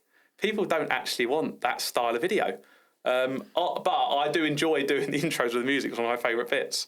So I still keep it just because I enjoy it. And you've got to enjoy what you're doing. We were talking about this before we came on sort of live. It was like the monetization out of this doesn't even cover your time, does it? It doesn't cover my time. It doesn't cover the software. Everything. But I mean, I'm very open with finances. So here we go then. So obviously you can talk about it if you don't, but there's going to be a lot of people that watch this, listen to this, but in general fishing, see the YouTube channels and stuff like this. So think you're the influencer and you're absolutely balling. He did turn up in a Lamborghini. Yeah. No.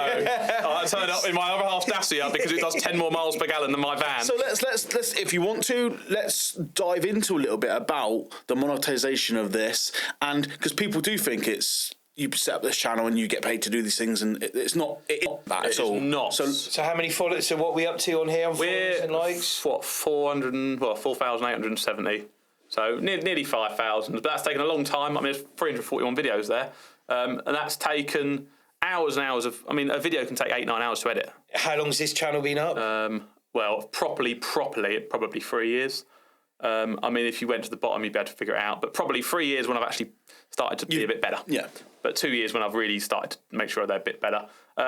Look, view-wise, YouTube's hard to get views on. It really is hard. There's people which catch far less, and their videos, in my opinion, are very basic. And there's no different angles. There's no. They might show you how to bait up.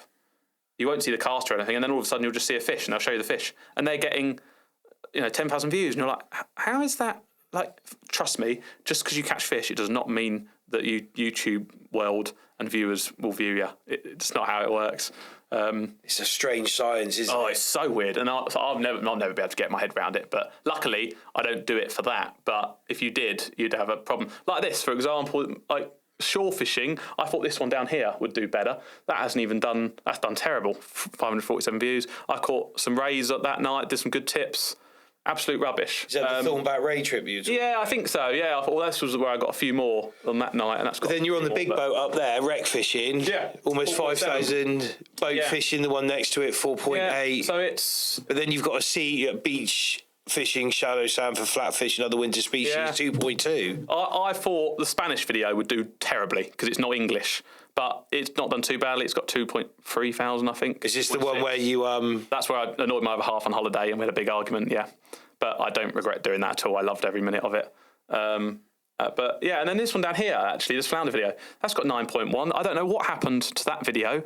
I only caught 2 flounder, done some tips. But on the day like it was on like 8,000 views. I don't think you see a lot of guys doing floundering though, do you? It's not... I think at the time that was basically the only thing which people could catch in my area, and I just got it before anyone else did. I think, but if you do one, look, how to catch bass from a boat, 552. Yeah. Winter course fishing with I bass did. fishing, 406. I did a series on how to catch, and it's just I picked a species and I'd get my Garmin relief shading up on the chart plotter. I'd show you what marks to go to, where to sort of go. They're actually really good. I've had some really good feedback from people. They haven't hit the views though, have they? Haven't hit the views. No, they haven't. But obviously that one's got 5Ks. People are clearly interested in that little Polycraft boat. Because I'm guessing that'll come up if someone's typing in Polycraft 300. Yeah. That'll flash up as well, wouldn't it? So, yeah. I mean, look, if you do one video a week and they're all hitting between 2,000 views, one video a week, you might make between 70 quid and 100 quid. It all depends on how much of traffic is coming from your older videos as well. So I've got some videos where I've done how to set up a sit-up. It's got like 39,000 views. I did a video, a really simple video, and these ones do the best of the how-tos, of how to use an outboard engine.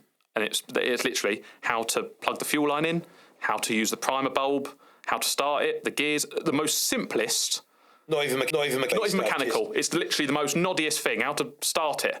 But for people who are just getting into fishing, that's what they want to know. Yeah. And that's done like 40,000 views. And not that video, you've probably made 120 quid on that video. Like, it's not a lot, but it's, if you're going to get into YouTube for the monetization, forget it. It's not worth it. You know how much we spend on tackle, bait, fuel. We don't do it for that. We do it for the love. But it all helps, it all just helps just cover the cost of a little bit of maybe a bit of bait or something. But yeah, the monetization isn't something I certainly think about. But yeah, a big variety of stuff really. I try and film pretty much everything I do. I have a saying. There's two types of fishing trips. There's some where you go out to try and film a good video, but you've got to realise there's going to be less fishing time. Yeah, you're going to lose fish because you're trying to film. It's just going to be one of them days, but the video is going to come out really well. You need a full-time videographer. You do. If I had someone on another little one of these, which could film me going along, do some drone shots, have a real good DSLR camera to zoom in, and I had an audio mic, we could make a fantastic series of me just fishing with my mates. It would just be hilarious. It'd be such good fun. How much fishing do you do where there is no cameras? You're just going out for fishing, or is a lot of it to do content? I try and film everything, to be honest, but not everything will make it up there. Not necessarily because I blank. Sometimes you might get fish, but then a lot of the time you get home and there's a little speck of water on the lens, and you think, I've had times. So I've caught my PB perch at a reservoir. It was a lovely 3.5 pound perch. Some people catch them every day, but that wasn't. I haven't. Yeah, of course. Yeah. And I got home. Nice perch. It was lovely, and I got home, and the footage was just. For some reason, it was just unclear, and I was like, "Oh my god, that has just ruined the trip." So it can really make it, but yeah, sometimes I'd say probably 80% ends up in a video. I've got quite a lot of stuff sitting in hard drives. Do you have schedules where you're literally just my life is hectic. We're just going to go out. I'm going to film. So. Yeah, I mean, I've been speaking to Andy for a few weeks on and off the phone, and he knows I'm like, sorry, mate, got to go for 5 minutes. Yeah, it brings me back. I was driving up to Essex yesterday. That it was 3 different phone calls, wasn't it? I think it was 3 different phone calls. Yeah. Delivery man turned up. It wasn't the right delivery. Then somebody else turned up. I've got a meeting. I'll bring you back. Yeah, my life is hectic, and I've got work, and I've got a lot of other bits and bobs going on. So when you're not fishing, what is it you do? Well, I work on the railways, my job, basically. Okay. It pays the bills and gets me out of, when you close that gate, work's done. There's a lot to say about them sort of jobs. You can switch off and do your own thing. We had that conversation yesterday, didn't we? Yeah, you don't take anything home with you. There's your holiday pay, there's your sick pay. So good. Yeah. I mean, it's not necessarily something you love, but at least when you get out of work, that's your own time. So I go to the gym and I fish, and that's basically all I do. What's next for the boat in? I just have to keep doing what I'm doing. There's a few. I've got to try and get a Paul Beagle this year on that boat. I also want a fresher shark on that boat as well. So is that now your boat? Have they given it to you? Yeah, that's mine. I still paid a little bit for that one. Obviously a very discounted price, but I don't. But it came all kitted out with Railblazers. Yeah. They just said, look, what do you want? We'll get it. And I think that my bill comes it's ridiculous, 500 quid of Railblazer stuff. I was like, well, yeah, I'm gonna make use of it. Yeah. But everything gets used, it all gets used, and hopefully it's been put in a good light. But And you bought a bigger engine for it. Yeah, so I had a 9.8. And I went to the guys with the Polygraph guys, Moretta, who are the importers for UK, and I said to them, I want to put 20 on it. I said, do you mind me putting the 20 on it? Because technically it's plated for a 15. And they went, nah, do what you want, it's your boat. I said, are you sure? Because obviously all your photos are going to be with a 20 on the back. And they went, no, it's okay. I said, okay. Because the thing is, that engine, that 20 horsepower Mariner there, same engine as the 15. It's just got a different ECU in it, and the balls are a little bit bigger. Exact same weight, and you lose far less fuel because you're not gunning it all the time. You're just third throttle when you. I mean, I've got that boat up to 31 mile an hour. That was fun. That's about 28 knots. Yeah, something like that. It's quick. Yeah, it's quick for a little boat. And it's just super fun. But we'll get out. We'll get out 10 miles on it. A lot of people will turn your nose up at it and think you're doing dangerous stuff, but you're not, in the sense. As long as you've got your safety kit on you. It's a highly buoyant boat as well. That's an unsinkable boat. Yeah. You know, they used to do earlier about Dory. They also have that video when the Dory first came out. 2 guys paddle it out. I think it's in America. Paddle it out into the middle of a lake, cut it in half with a chainsaw, and paddle half back each. Filled with foam. Yeah. You're not going out in some fiberglass thing that's just going to fill up with water and sink. If something happens. Yeah. That is going to act as a life raft, if anything. Even if it goes just underneath the water. Something to stand on still or just hold on to. What I will insist on, if anyone coming out with me as mates, I don't charter it, obviously. If my mates are coming out, they have to wear a dry suit in certain times of year. Yeah. Because you're exposed. You're exposed and you're going to get wet. It's an open boat. Any open boat, you're going to get a bit wet. And when in the winter, if you get wet, you're not drying. You're going to get cold and miserable. And dry suits, as long as you've got a life jacket, both of us got PLBs on, and you've got your radio. If you fall in, I'm still going to live. I might have to bob half an hour before someone picks me up, but even in the depths of winter, I'm going to be sitting there, relatively warm, because I've got my warm clothes underneath, which are dry, keeping me warm. I'm just waiting for someone to pick me up. So it's different. You've got to be sensible, you know. Was that a Barracuda 8 you went out on that deep sea? That was Barracuda 8, twin Suzuki's 150. What an awesome boat. Air cushion.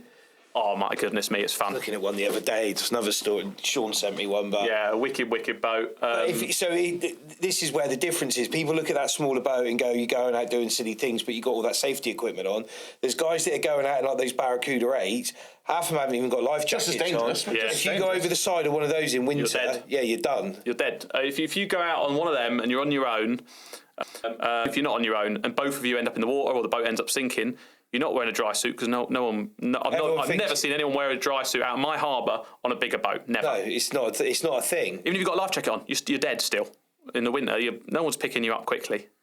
You're struggling. Well, I'm still going to be alive. So I have to reiterate in the videos constantly, because what I do not want people doing is thinking what I'm doing is safe. It is safe to a degree. Everything's got a bit of danger in it, but I am prepared for everything. But you've taken the actions to ensure that you've got the best possible chance. You're not just fucking winging it. And No. How much was your dry suit?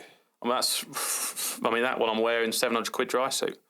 They're not cheap, but I'd rather, if I'm going in, I'm not being funny. If I went in the water, right, and I wasn't wearing one, would I go? I'd still rather have £700 in my bank account. You're not gonna. You're gonna go. Oh, I wish I'd spent the money. On the scale of fishing, still though. It's not massive. A drop in the ocean, you know. It's reels. You know what I mean? That's what I mean. It's one expensive reel or a couple of nice rods. You've got to have one. Yeah. You know. And they last. Well, if you look after them. Yeah.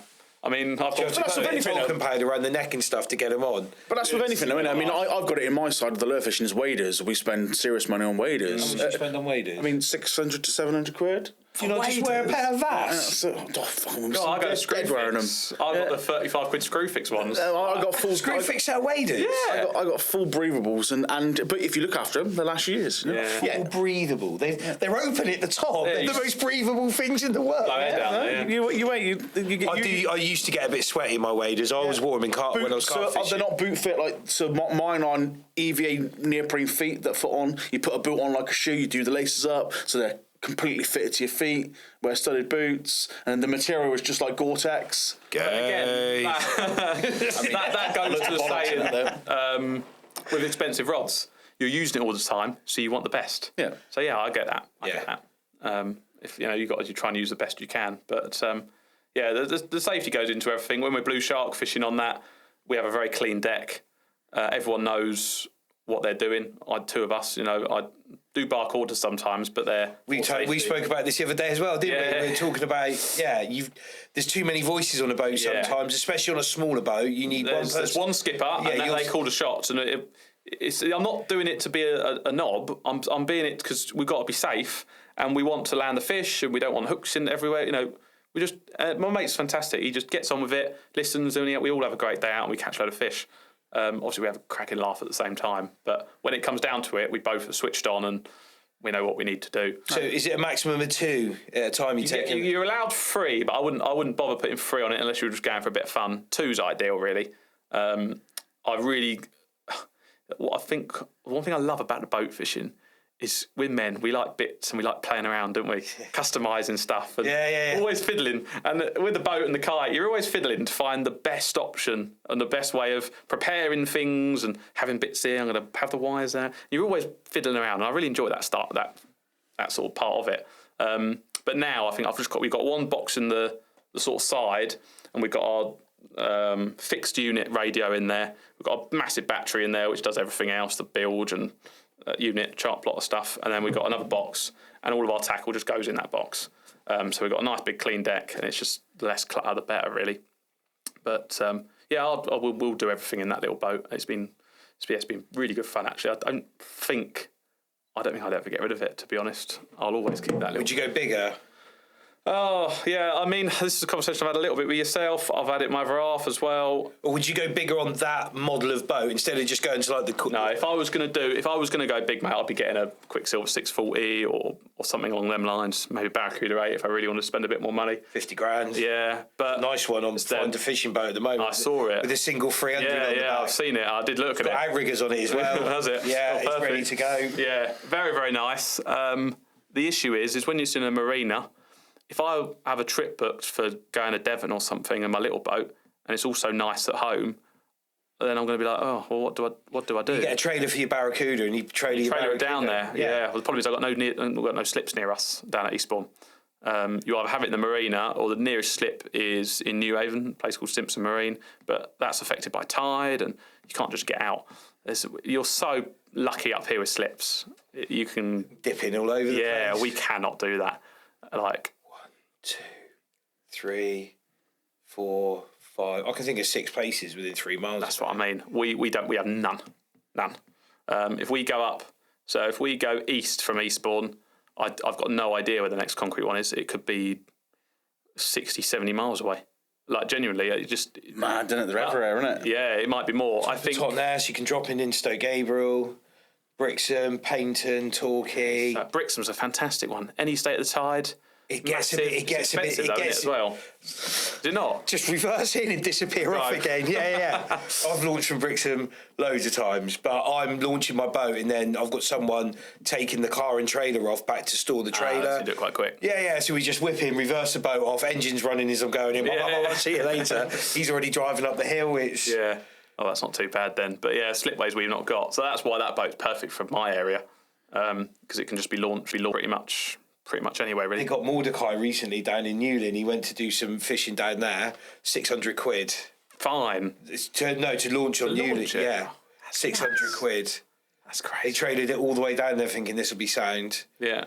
Yeah, they've hiked the prices up because they're trying to put all the jet skis off. I think the story was, I may be wrong on that. But yeah, he was like, it was... Sounds like a problem. Jet skis for some reason are not liked. But then that's a lot of time because people drive them like absolute tools. Yeah, they do. And they ruin it for everyone then. You've got to be sensible and respect everyone. And then we've got a ski lane round here over on the Brixham side, and a lot of the guys, they go winging across the bay. Because we're going out, you don't get the jet skis out there. It's an inshore problem. It's not an out. A lot of anglers complain about it as well, don't they? They sort of come really close. And if you're shore fishing, I can see it being so it's a shame, really. There's no point fishing inside the bay here. There's nothing there, is there? No. There's a little bit of LRFing here a few months back, just at Brixham. I had a few little pouting and whatever. It was February, I think. It was. Yeah, you pick up, like, if you're going to go around the rocks and stuff, you will pick up some wrasse and stuff. Yeah. But as soon as you get out into the bay, Sand and flat, isn't it? Yeah. Yeah, there wasn't a lot on avionics, which I thought looked particularly interesting. No, you need to go around Berry Head, swing a right, and head down towards Start Bay. Really, the first. You've got a few different reefs and bits and pieces as you come up, but it's the snaggiest places in the world until you get up to the Scaries. Got the East Bank. Yeah, Scaries Bank's one I'd like to visit at some point and fish that and try for some big turbot. We'll get out in a bit. Yeah, that's it. Cast that one little LRF rod I've got. I'll try and get a turbot. I'm all kitted out on the boat. We're fine. Yeah, that sort of fishing. There's lots of different places I want to try at some point, just to give a go. But you could fish the Scaries from that little 3 metre thing. No, it's not even far out, is it? It's 4.5 miles. Yeah, nothing. Yeah, ideal. I mean, I've done turboting on that 10 miles out where I live. It's a shingle beach at Sheldon, is Slapton as well. Yeah, easy. It's got the steps. You were talking about what you've got your way. Same I was thinking of Slapton. Yeah. Yeah, you could launch. There isn't a ramp there. Not a full ramp, is it? No. They coming at B Sands has got half an ass one on it, but I mean, they all launch off the beach down there. Yeah, ideal. Yeah, there's a lot of places that I can go where a lot of other people can't. Down in Cornwall, where we go shark fishing, I won't mention the beach name because I don't want to get too many people there because in case they start policing it too much. But there, you park on the beach, you can live there for a week, you can launch your boat there for a week. There is 24-hour toilets there, which are done by the local parish council there. Big up to them, they do a cracking job, they keep it really clean. And I make sure I do a trip there once a year. It's just that's unreal for Cornwall because it's great. We've got a camper van and we head down to Cornwall a lot, and you go into all those car parks, no overnight sleeping, no this, no that. I'll tell you where it is after this. It's in my videos. Like some people, if you spend your time researching, you'll probably be able to figure out where it is. But it's just a really special place, and it's never that busy. I mean, we've been there in August, and it's just not that busy. It's great. Yeah. Rarity sometimes now. Yeah, and you're right by awesome pollock fishing. I caught. Now, there's a streaked gurnard I caught there last year. And we're doing a species hunt for a competition. Now, I didn't realise it was streaked gurnard. I just thought it was a weird-looking, messed-up red gurnard. Now, this streaked gurnard, I've been told, is possibly like the South Coast's record, and I didn't even know. I winged it out. Yeah, photo of it. I've got a lovely photo of it, but put it back, and people were like, that is a huge streaked gurnard. And I was like, oh, no. I'll put back nearly the record, which I probably would have if I'd. You got to kill it though. That's the problem. Oh yeah, I wouldn't do it. I might have measured it or something, so I could have the unofficial one. But it was really for the species hunt. Luckily, I wanted the species hunt because competition fishing I quite enjoy. Luckily, I won it. But imagine if I had lost it on one species and that would have got me it, and I've just gone no, put it back. But this year actually, I decided not to do the competition fishing. And it's first year I've not done it in the last 2 years. It feels weird fishing not. Is that an LRF? No. So you have a big list of species. Small boats, Sea Fishing Page used to do it. It's 1 point per species, as long as it's on the list of species that you could target. And it was basically who could get the most in a year. You could do it over a year. 8 months. Oh, there was a lad when we were out on the charter boat doing that. He was photographing everything. He's got like a little bit yeah, it's got all the sponsors on it. Yeah. He might have been doing that. When was that? Yeah, they literally stopped it this year. I think they haven't done it this year. But it was this year. It was like 8-9 years they've been doing it for, and I come second on it 2 years ago. First last year. And then this year, I said, right, I'm not going to do the comp fishing this year, so I can sort of do the fishing I actually want to do. How many species were you getting? I think 2 years ago, I think I got, was it 47? 48? It's not, and that doesn't include LRFing either. You can't get small gobies, you can't get... Yeah. You can't include that? No, you can't. No, Ballon wrasse is like the smallest thing. A corkwing wrasse is like the smallest thing you could get, but none of the real minis counted. So... and I'm doing this full-time work as well. To come second, there's a lot of retired people trying to do it. But again, it's because of that little boat. You can go around all the country and you can just bag up on different species in different areas. And we went up to Scotland. We got blackmouth dogfish. You've got your big common flapper skate. You've got spur dog. You've got grey gurnards up in the locks as well. So that's 4 species you could tick off. But now you go in there and you're like, well, I don't need to get them species. So I'll just going to fish for the skate because it's a bit more fun. But you don't get it's really odd at the moment because you're catching all these species and you're thinking, I'm catching them for fun, not for a competition. It's such a different... Yeah. How much do you reckon it costs you to take part in that comp? What if I added up all my fuel, diesel, digs. thousands? I won't say 10 grand, but Up there, it's got to be up there with all the travelling. Yeah, I'll probably spend probably 15 grand a year on fishing, probably. Yeah. Trailer in a boat's not cheap. Servicing it's not always cheap. We're talking about trailer tyres the other day. Yeah. I just ordered two of them. They're the price of car tyres. A couple of £100 like for one. The bearings and everything. It's just the list just goes on and on and on. But a more boat is bring out another 1,000, isn't it? Bust out another 1,000. That's what it stands for. Yeah, bust out another 1,000. Yeah. Say it all the time. Yeah, I wouldn't change it, but I think my other half probably would. Bigger boats, bigger problems. Yeah, that's it. When I went to that Fountain 33, every time I got on that boat, something had broken, it would be 1,500 quid a time. Got on, batteries were gone, 1,500 quid. Got on, all the electrics were out on the DC side, 1,500 quid. Got on another time, water heater had broken, 1,500 quid. And it just went on and on. And, I'm selling this. I remember phoning you at least 4 times in a row, and that was the case. It was broken all the time. It just kept breaking for fun. The and it worked. I'll tie it up, do a trip, tie it up, come back, broke. If you don't use boats, they go wrong more. My Wellcraft, nothing ever breaks. Yeah. Solid. Yeah, touch wood. Like we end up out there in 2 hours. It breaks down. Just nothing ever goes. I always look after the engine and all that sort of stuff. It comes out, as an anti-foul. It has all these bits and pieces. I'm always checking bits, but it just doesn't fail. I went from a maintenance bill on that Wellcraft of like sub £1,000 a year to onto that Fountain. Oh man, in 6 months I hoovered up like 20,000. But you tell me you're doing 60 knots, 57 knots at 70 gallons an hour. That is fun, that is, isn't it? But 1,800 quid's worth of fun. I've got some videos of me just going through this chop, and I'm trying to record the fuel gauges, and I'm just going smash. It absolutely flew, that thing. It was called Fearless Courage. And my mates all called it Fearless Wallet because that's what you needed to be able to own the thing. It was wicked. Lovely boat, but not for boats are expensive. Will I get a bigger one? Yes, probably. Yeah, eventually. Just because it's a bit. I've not got kids yet, so that boat's fine for me. But when you've got kids and they're going to want to start coming out, I think that's when I'm going to have to just go. I'm going to have to get a bigger one now. They never want to have girls. Depends on where they come out. Yeah, they don't want to come out. Then excellent. I can keep on my money and. No, you won't have any money, mate. You'll have kids. So that's a whole different thing. Trust me. Yeah, no. I have no money. So obviously, recently there was a pretty big announcement. You became a Sidewinder pro team member. Yeah. How did that come about? So Sam, who obviously owns the kiddie hole. Shout out Sam, great bloke. Very, very nice bloke. Yeah, great bloke. Absolute legend. His brother, Dave. I don't think I've met him.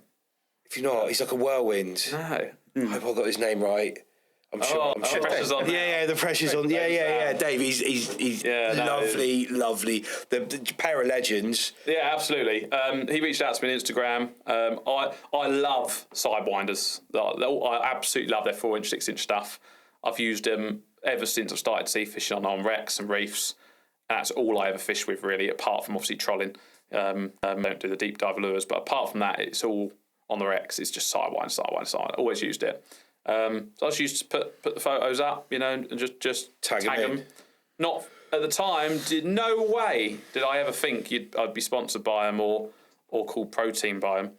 It wouldn't even enter my mind. You just tag them because you would like, if people are looking at what lure you've got, instead of them asking you, they could go, oh, you'd put it in the description, then, the tag's there, I can go to their website or whatever. It's just easier, isn't it? Sam reached out to me, said, look, we're going to put the pro team together. There's a few guys. My friend Ben was one as well. And, absolutely incredible, really. That was one of the bigger, proud, I think, in my fishing journey. Because that was, that was probably, I'd say, the UK's biggest sea fishing. Sea fishing. Yeah. Got to be, I think. I mean, fish are a different thing. Obviously, we got the stickers set up there because I was over to see Sam recently because we were going to do some giveaways every time a Sidewinder sponsored guy on was going to come on, and I went over to buy the stuff. Yeah. Very kindly put a bundle together, and I said, "Look, we're going to get some of your stickers up. We've had because I only had some sticky pads, and we tried to stick them to some of this backing and stuff, and Didn't work. it didn't work. But we will get them up properly." But yeah, that's sort of lures. Obviously, a lot of the time, you won't really use these direct. So you use these over with a boom and a shad. So you've got your plastic little boom, your little ball weight, and then you have 8 to 10 foot of 30, 50 pound fluorocarbon coming off the back. You tie one of them, drop to the bottom, you just consistently wind, and they're very, very consistent. I remember when the candy ones. Oh, they're lethal. They're when they're one of my favourite as well. When they first came out, everyone was laughing at them, like the colours, but they were deadly. The orange, amazing for pollock. Yeah. Funny thing is with those on the underwater camera, they're actually just a big red dot. Are they really? What? Because I've got some here. Hold up. Hold that thought. Yeah, when you're winding them up, I think that's the ones used on an underwater camera. Yeah, they just come up as a red dot, and I think the bass just see that little bit of colour and just smash it. But I've had some lovely big fish on them, pollock, bass. And the good thing with them as well is then some lures, as you know, probably when a fish smashes it, they rip it apart. Yeah. And that's the lure gone. It's one fish per lure. These you can catch fish all day long. Normally you lose them on a wreck. That's it. Oh yeah, it's beautiful. They're the ones. Yeah, I like the whites. Absolutely. Yeah, whites done me well. The hollows. That's the different one. That's got the glitter in it, hasn't it? Is that the? Yeah, that's a Glitter King, I think. What's the Glitter King, that one? Better than bait. Locked on. Yeah, they're excellent. Lock on with Sidewinder. There we go. Big shout out to them. Glitter King. But yeah, Candy King. I'm sure the Candy King was the first one. I might be wrong. Sorry if I am, Sam. Because there you've got like bottom right there. That's the stuff that was developed with that one there, the shads. Yeah, see those you can use. That was developed with Kev on Crusader. Yep. He you can use obviously them directly over shallow reefs and stuff. I've done quite well on them. We're going to give this lot away when your podcast launches. Well, some exciting guest is going to get some excellent lures. Yeah. There seems to be a whole bunch of candy ones in here. I tried to mix them up with the other ones. We might mix the other part. They're so good. Oh, because the other ones were the Crusader ones, and it was a Crusader giveaway. So I broke them up that way. I like their hoodies as well. They're top quality hoodies. They're very nice. Yeah. Sam very kindly gave me one, and they're very comfortable. I mean, that's the sort of one that I walk around Tesco's and I'm feeling snug. They're not too heavy at the same time. Real lightweight, but they're really warm. I don't like getting too hot, so a lightweight hoodie's essential really. They're slow pitch jigs as well. I've caught some nice fish on them recently. Some nice cod, some big pollock and bass, just loads of different things. They're just excellent all-round lures really for the sort of thing I do. Is it the Loki, that long thin one? I've got one. I'm yet to use it. I've lost one. I've got two on the boat. I've never used them. Oh yeah, you'll do well on those on their day, I think. You get one of them caps, you'll be a Texas trucker. So you'll be halfway there to living your hillbilly dream. I think I've got scissors. He gave me scissors. Very good scissors, yeah. I've got one of these. Oh no! I have. Oh wow! This is product development there. This is their new Xbox. Because what was the stat he gave me? You can get something like 30. Sorry, Sam, if I get this wrong. 34 lures in here per side or total. He was telling me about it, and honestly, I was paying attention when he told me. You were that excited. That's the. Yeah, see, that's what you need, isn't it? If you want it, $35.99. I'll do you a deal. I'll go and see Sam after this and say, "Oi, how's he got the box?" They're nice there, aren't they? I asked for it. Did you? Yeah, I asked for it. Yeah. Well, no, he told me about it when I rung him up. When I said, "Can I get like a bundle off of you?" He mentioned they've just brought them out. I'll tell you what's good about them as well is they've thought about the holes so you can rinse it with clean water.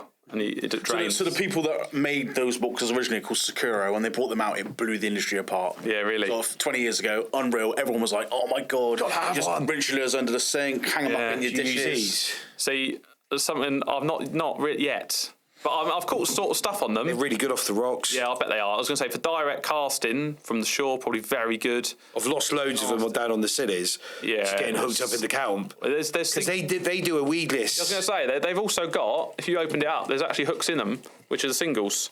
Yeah, look, they're not all trebles. You've got a single hook there you can change. So yeah, Old fish to treble. yeah. If I'm catch and release a lot of the time, so I try and hook them on singular. I just crush the barbs down and just. Yeah, that's one way of doing it. It's more about the net.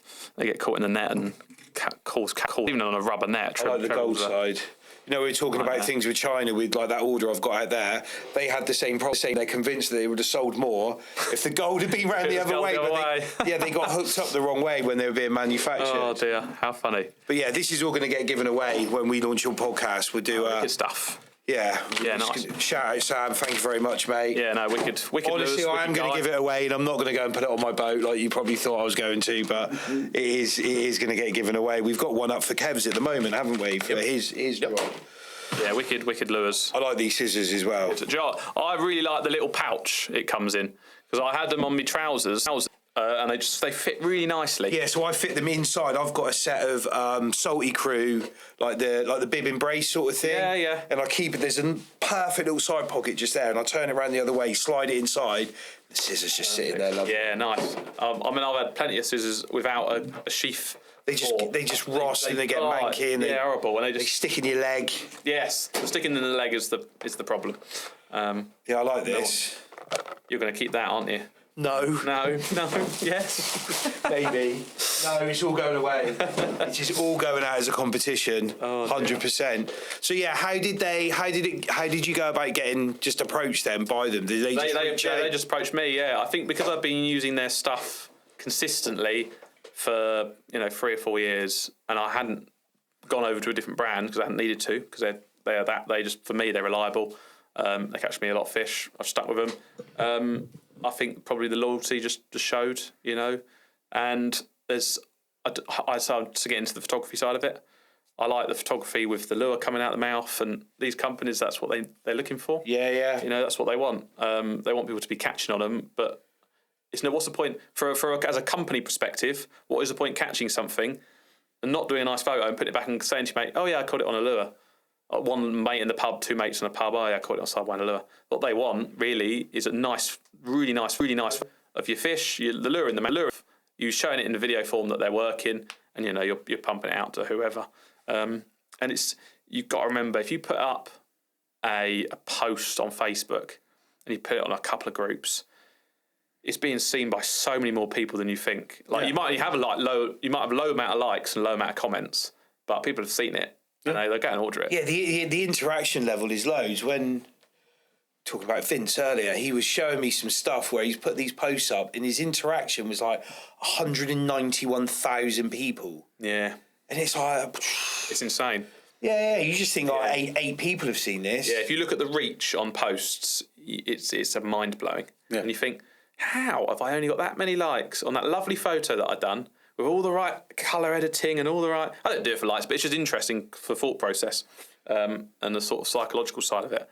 You think, that went out to like 10,000 people and it's only got like 30 likes. And you think, it just shows how many people just scroll. Yeah. People are just death scrolling. Like, so me personally, the only time I like stuff is like yours or somebody that's been on the more people that have come on the podcast and stuff, then I see their stuff or I'm trying to tap them up to come on it, I'll start liking their stuff. But otherwise, I'm not on there a huge amount, but I'll just, no. Yeah. I think you become numb to just seeing fish pictures because that's all you look at all the time. All the time. That's why I picked up that pollock picture with you with the reverse. Oh, yeah, because it's just different. Yeah, straight away, it's something different. Like, it's like, oh, right, okay. Yeah. I think as well, when people look at mine, I'm looking at it like I'm loving it. Like, oh, I love you. Like, people think you're an absolute weirdo. But people aren't used to it, so they look at it and they see it. I don't know.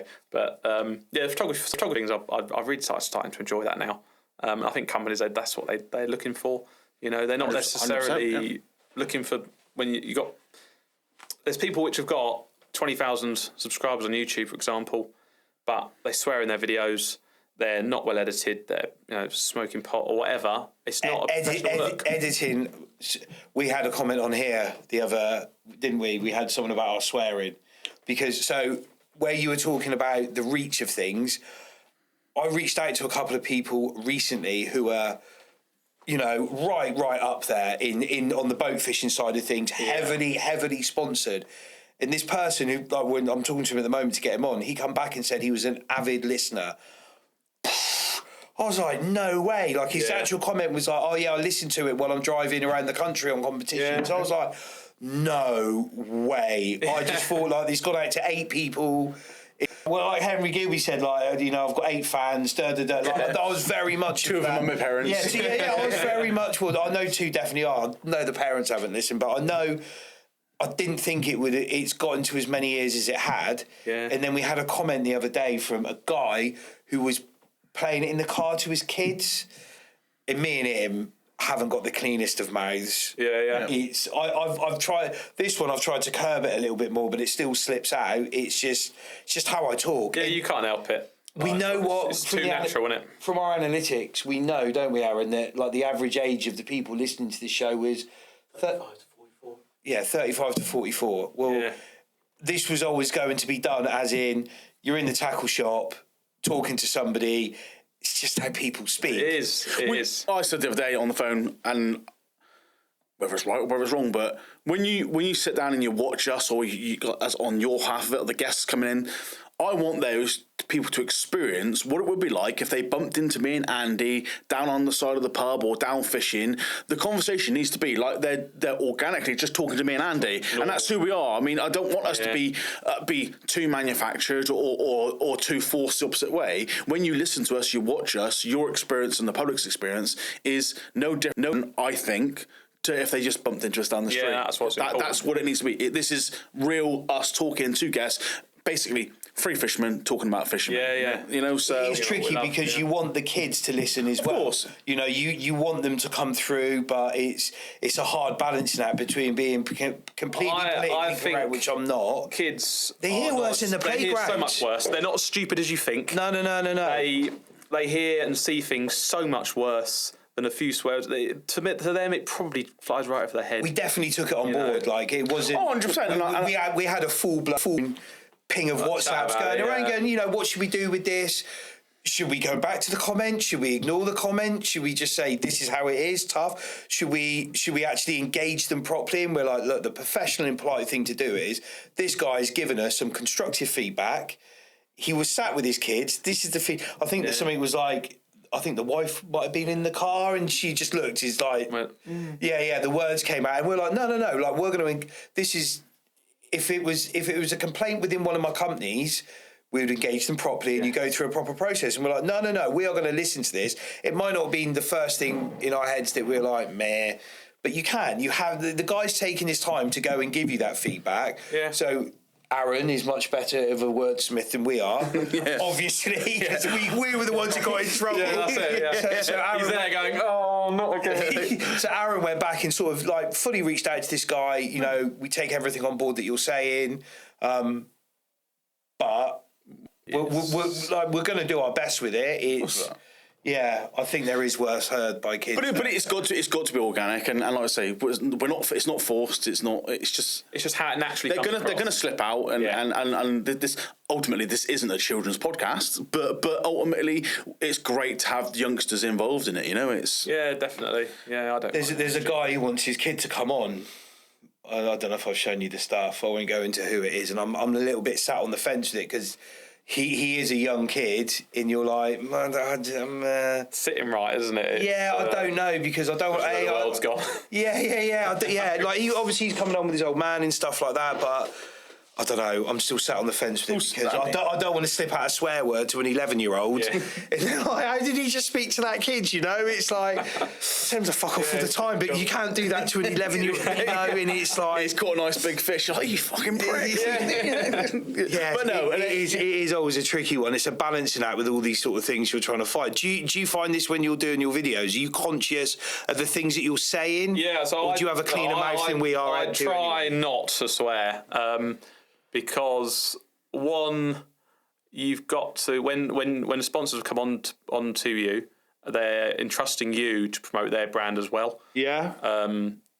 You know, I've only got brands that I love and I can work with well, and they can help me and I can help them. But so I've got to try and I've got to be who I am naturally, but at the same time I've got to show the respect that them brands deserve, and so I do try my very best, but. When you get, I mean, I was saying to you, I think I might have been yourself. We had an £80 blue shark on the boat. sat there going nuts trying to bite you and trying to bite your fuel lines and your dry bag and your. Unfortunately, it slips out. Slip out. Do you bleep them or do you? I try and edit them because the bleeps they never quite work. So I try and edit it, but then it doesn't sound quite right. And you're like, is that the same fish now, or is it a different sort of? It just doesn't quite flow. No. Me and my mate are getting better, but he's a bad influence on me. I mean, when we go out with Will, we're going to go out with Will. The filming almost goes out the window. We're just two mates having the best time of our lives out at sea, doing mad stuff, and just absolutely loving it. But then you come home and you think, oh, I should have done more filming. I should have talked through that rig a bit better. I should have been a bit more professional in there. And you think, I need to. So we try now to do the filming and have the fun, but it's very difficult doing both. But that's what this is. This is three fishermen talking about fishing, not let alone the microphones, the cameras, and the stuff that we can bring up. But effectively, this podcast, we've got a load of guests, whether it be baseline sponsorship guys, known anglers, the brands. It's just three guys talking about fishing and their experiences, and that's what it's all about. You know, we're lucky that we're in the studio. You know, we got Aaron and whatnot on the mega desk, but ultimately it is you can get lost in. We get people all the time who apologise about going off in tangents and. I would have done that today. But bollocks to it. No, but that's what it's all. That's how conversations go. Because it's just it's three guys chatting about fishing and something we're passionate about, and that ultimately, if the odd swear word drops in. It is what it is. So be it. I mean, it is. I mean, we don't mean to, but it's going to happen. I mean, you get so many. You cannot please everyone. I've got people who hate me out there. They've never met me. I've never said a bad word to them. But they jealousy is a terrible thing. Is what it is. I've covered it. You all know it in your. I've covered it and I've experienced it a lot. And it's success, man. I mean, I've got a tough skin, and the more you give to me like that, the more fuel it's going to give to me. Well, there's that thing where they say if you're still. I've said this quite a few times, but if you hate me but you're still watching my stuff, then you're still a fan. Yeah, exactly. And I know people out there who would seethe when I catch a nice fish. But that's because they're not catching it. They don't have your editing skills. They probably haven't got as many followers, or it's the other way around, and you're now tapping on their heels. Yeah, exactly. And they see you as a threat. Whereas it's nuts, really. I mean, there's some quite big channels which, I've heard stuff in the grapevines, and you think, How am I going to affect you? I'm just doing what I'm doing, having fun. They see it as a threat. It must be, but I don't know. I mean, the kayak fishing for me, that was, oh my goodness me, I've never experienced politics like it.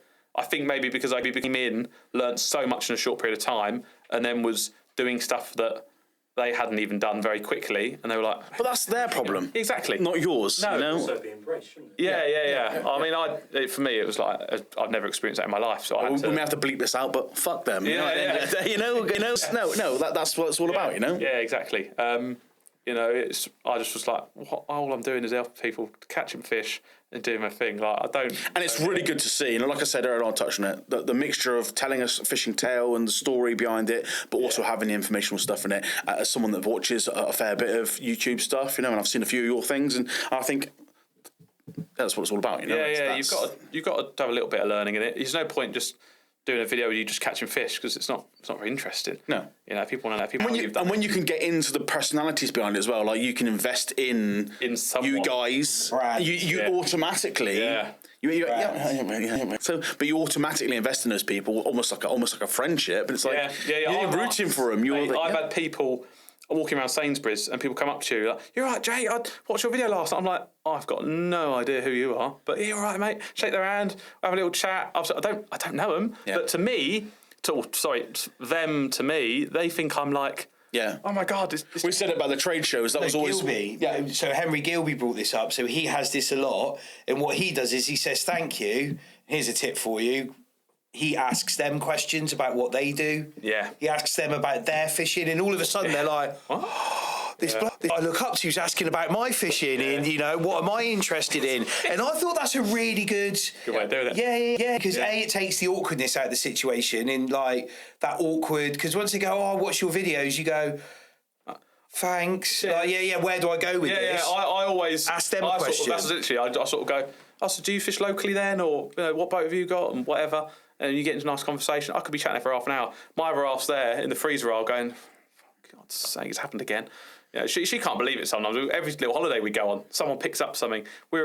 Last year, we were at a agricultural show, middle of nowhere. 2 people come up to me and just started chatting. And Tess was like, what is going on? Like, they think you're... But ultimately, you have a platform within social media, and so people... You get lots of people follow that aren't your circles, and they'll come up to you. And we had it at the trade shows, and like for them, they've seen your posts on Facebook, whether you're Instagram, Facebook, YouTube, and they follow you, what you're doing. So they've seen it, and they'll say, "Oh, that's what you call last week," and "Oh, it was great." And they talk to you because they're excited and passionate about what you've done. It's amazing. But you don't know, because they don't have that profile necessarily. You know them, and it can be a little bit like, "Oh, right, okay." So that the way Henry deals with it is great. You know, that's why you got to be. I think that's why as well you've got to be so careful on how you approach certain situations and what you do put online, and you know, because there's more people watching than you think. 100%. The last thing I would want is for someone to take a little sib out with no safety gear 10 miles out near a shipping lane. Yeah, because they've seen a video. They've seen my video. Oh, he does it, so that's fine. So you've got to just reiterate. Look, you've got to have the experience to do it. I mean, I've got thousands of hours of experience at sea. Some people do an RYA course. I've done the radio course. Do your radio course. Yeah, the radio course is fantastic, actually. I knew how to use one before, but doing that course, at least you're certified. It's a sod you to people who are moaning at you all the time. You can go, well, I've got my qualification, whatever, more than you. Powerboat Level 2 is a very good course as well. It's not done, but I probably will do it at some point. Sea Survival is one of the good ones. Yeah, I did that in the airline industry. Sea Survival. So I've done quite a bit of stuff like that, which is all pool based, and So I've done the firefighting,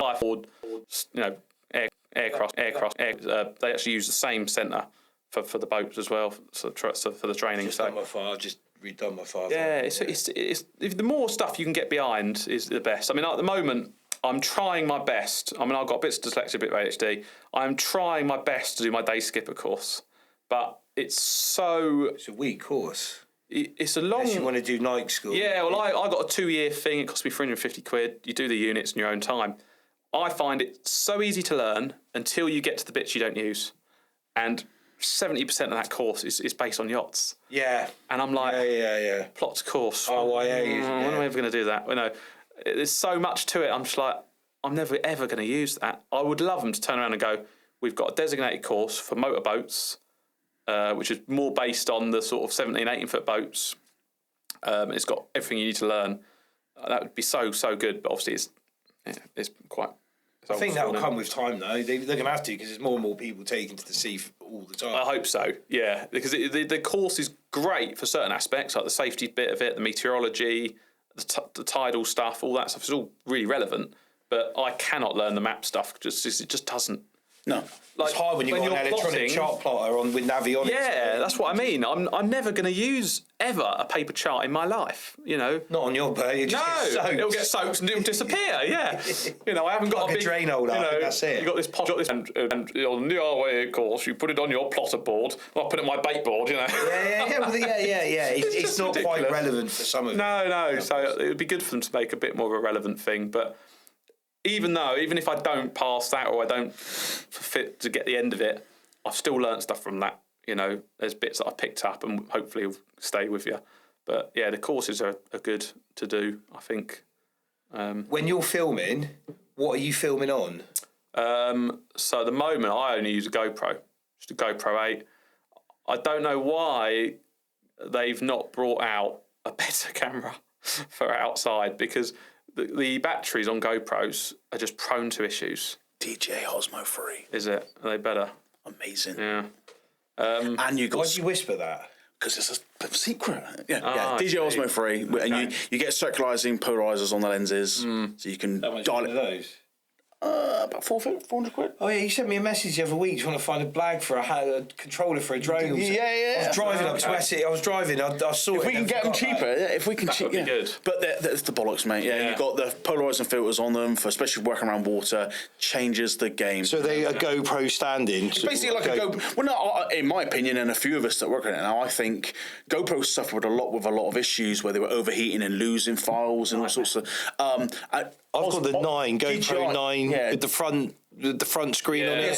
So that is a direct impact because Osmo DJIs were front screened as well. So they made the front screen first, and GoPro picked that up because of what DJI were doing. So that You sound like a DJI fan. it was just so. He does, doesn't he? Oh, DJI. It's so You're good. sponsored by him somewhere, aren't you? Yeah. It's so good. If they are, give him a free controller for his drone because he keeps whinging about it. Give it a try, mate. Give it a go, They're yeah. really, really good. The I mean, I've accessories for them, it's the same mounts as GoPro, so you don't need to go and buy all the mounts, tools. swap mounts, you just- Everything's exactly the same, but just the way DJI running system, it's just I mean, I've been into big fish like this, and it's recording the fight, and you're concentrating on it, and it goes did. Oh my god! And you've got to pull the case out, you've got to pull the battery out, push it back in again, close the flap, and then it's working again. Why is it cutting out? Like at the best time, I've lost so many fish. Oh, really? So many fish because of filming issues. You know, especially wrecking, because if you any loose tension when you're bringing the fish with that shell and boom setup, especially, you're losing that fish. So you're trying to keep the tension up, wind up, you quickly try and click play. And then, oh god, it swam up. I've lost. Have you not got a remote control like on your wrist or something? You got to keep it on all the time. Manic Fishing. Yeah, Mark. Yeah, he lives local to me. Yeah, I thought he was up your way. He's in one of the marinas. He goes out with his dogs, doesn't he? Yeah, two loves dogs. it. Yeah, loves he's it out all the time. Yeah, I think he uses DJI actually.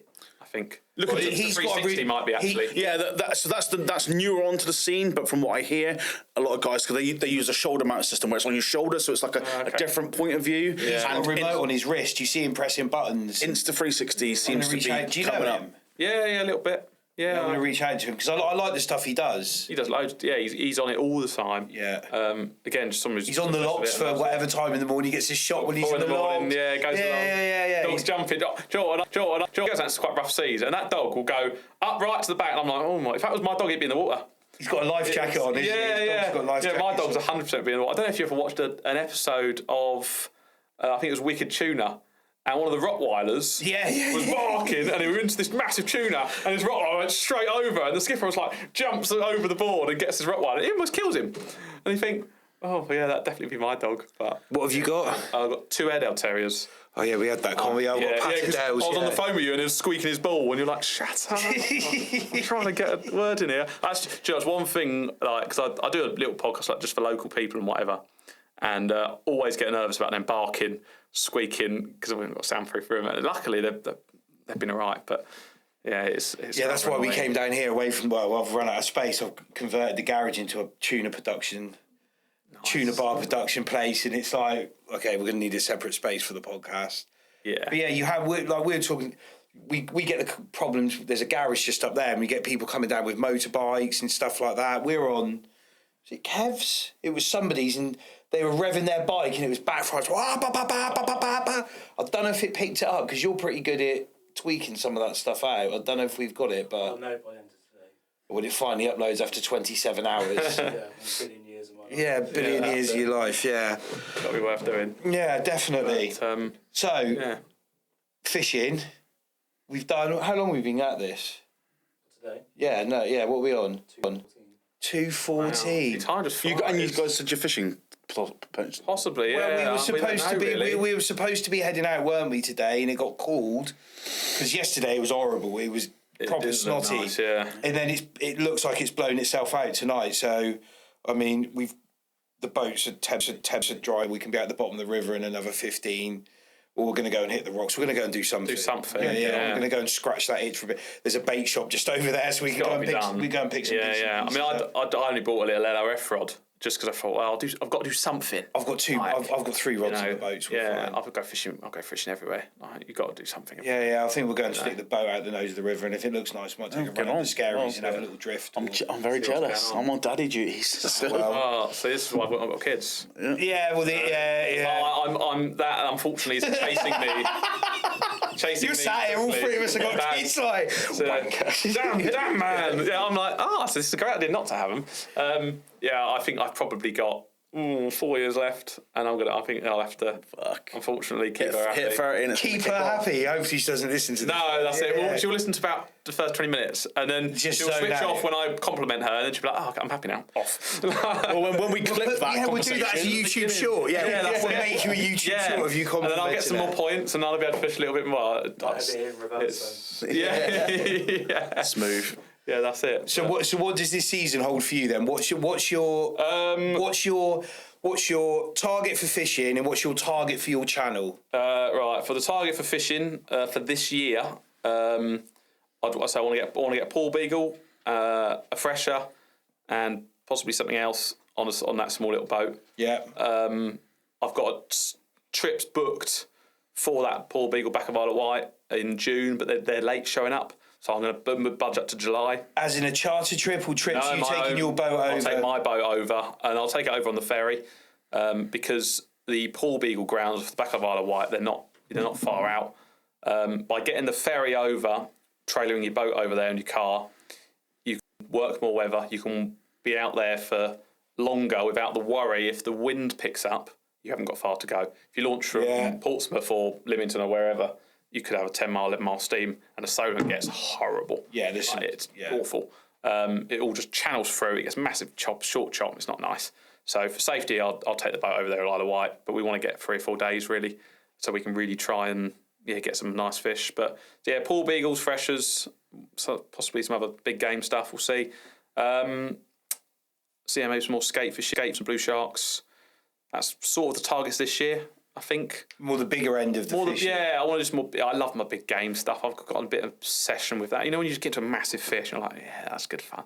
I like a little bits and bobs, but the big game stuff is. Yeah, see, I go either end with it. I like a bit of LRFing, and I love the big game stuff. And the bits in the middle of sort of. It's like I've done so much of the ray fishing this year and the placing and whatever. I just want some big fish now. Turbiting I really enjoy, so I'll try and do a little bit of that. But channel wise, it's going to be just carry on doing what I'm doing, really. Just putting out what I'm doing, being honest, trying to help people out. Where it will be is whatever happens, what happens, you know. You're never going to make your money off of it, but what I've got out of it, I've got some amazing mates out of it. I've met some amazing people, you know, and the sponsorship and the stuff I've got from it is a byproduct of just doing what I think hopefully is a decent quality video, nice photos, nice reports, nice write-ups, and I think you've nailed it in one, mate, and I think that's a great thing to take away from it. You know, a great mindset to be at. So the listeners, watchers, if they want to find you, it's Muscle Fishing.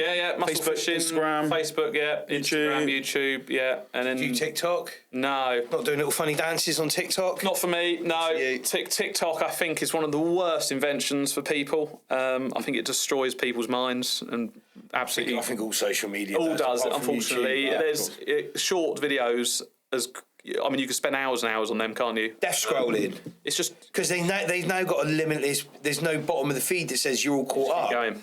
Yeah, it's cancerous, to be honest. But it's a necessary evil. It's a necessary evil. Yeah, you have. If you use it right, it's a wicked tool. But it can be used the wrong way. I mean, and like I say, you seem to be getting it right. You've got a good little follow on a channel. Yeah. So, and you have a good outlook on it and how you want to move forward. So just I think that's a great little positive thing to take away from this thing. So yeah. Thank you for coming down, mate. I've super enjoyed it. Pleasure. I've loved every minute. A great space. I really wish you all the best with your tuner gear as well. I think you're going the right direction. Thank you.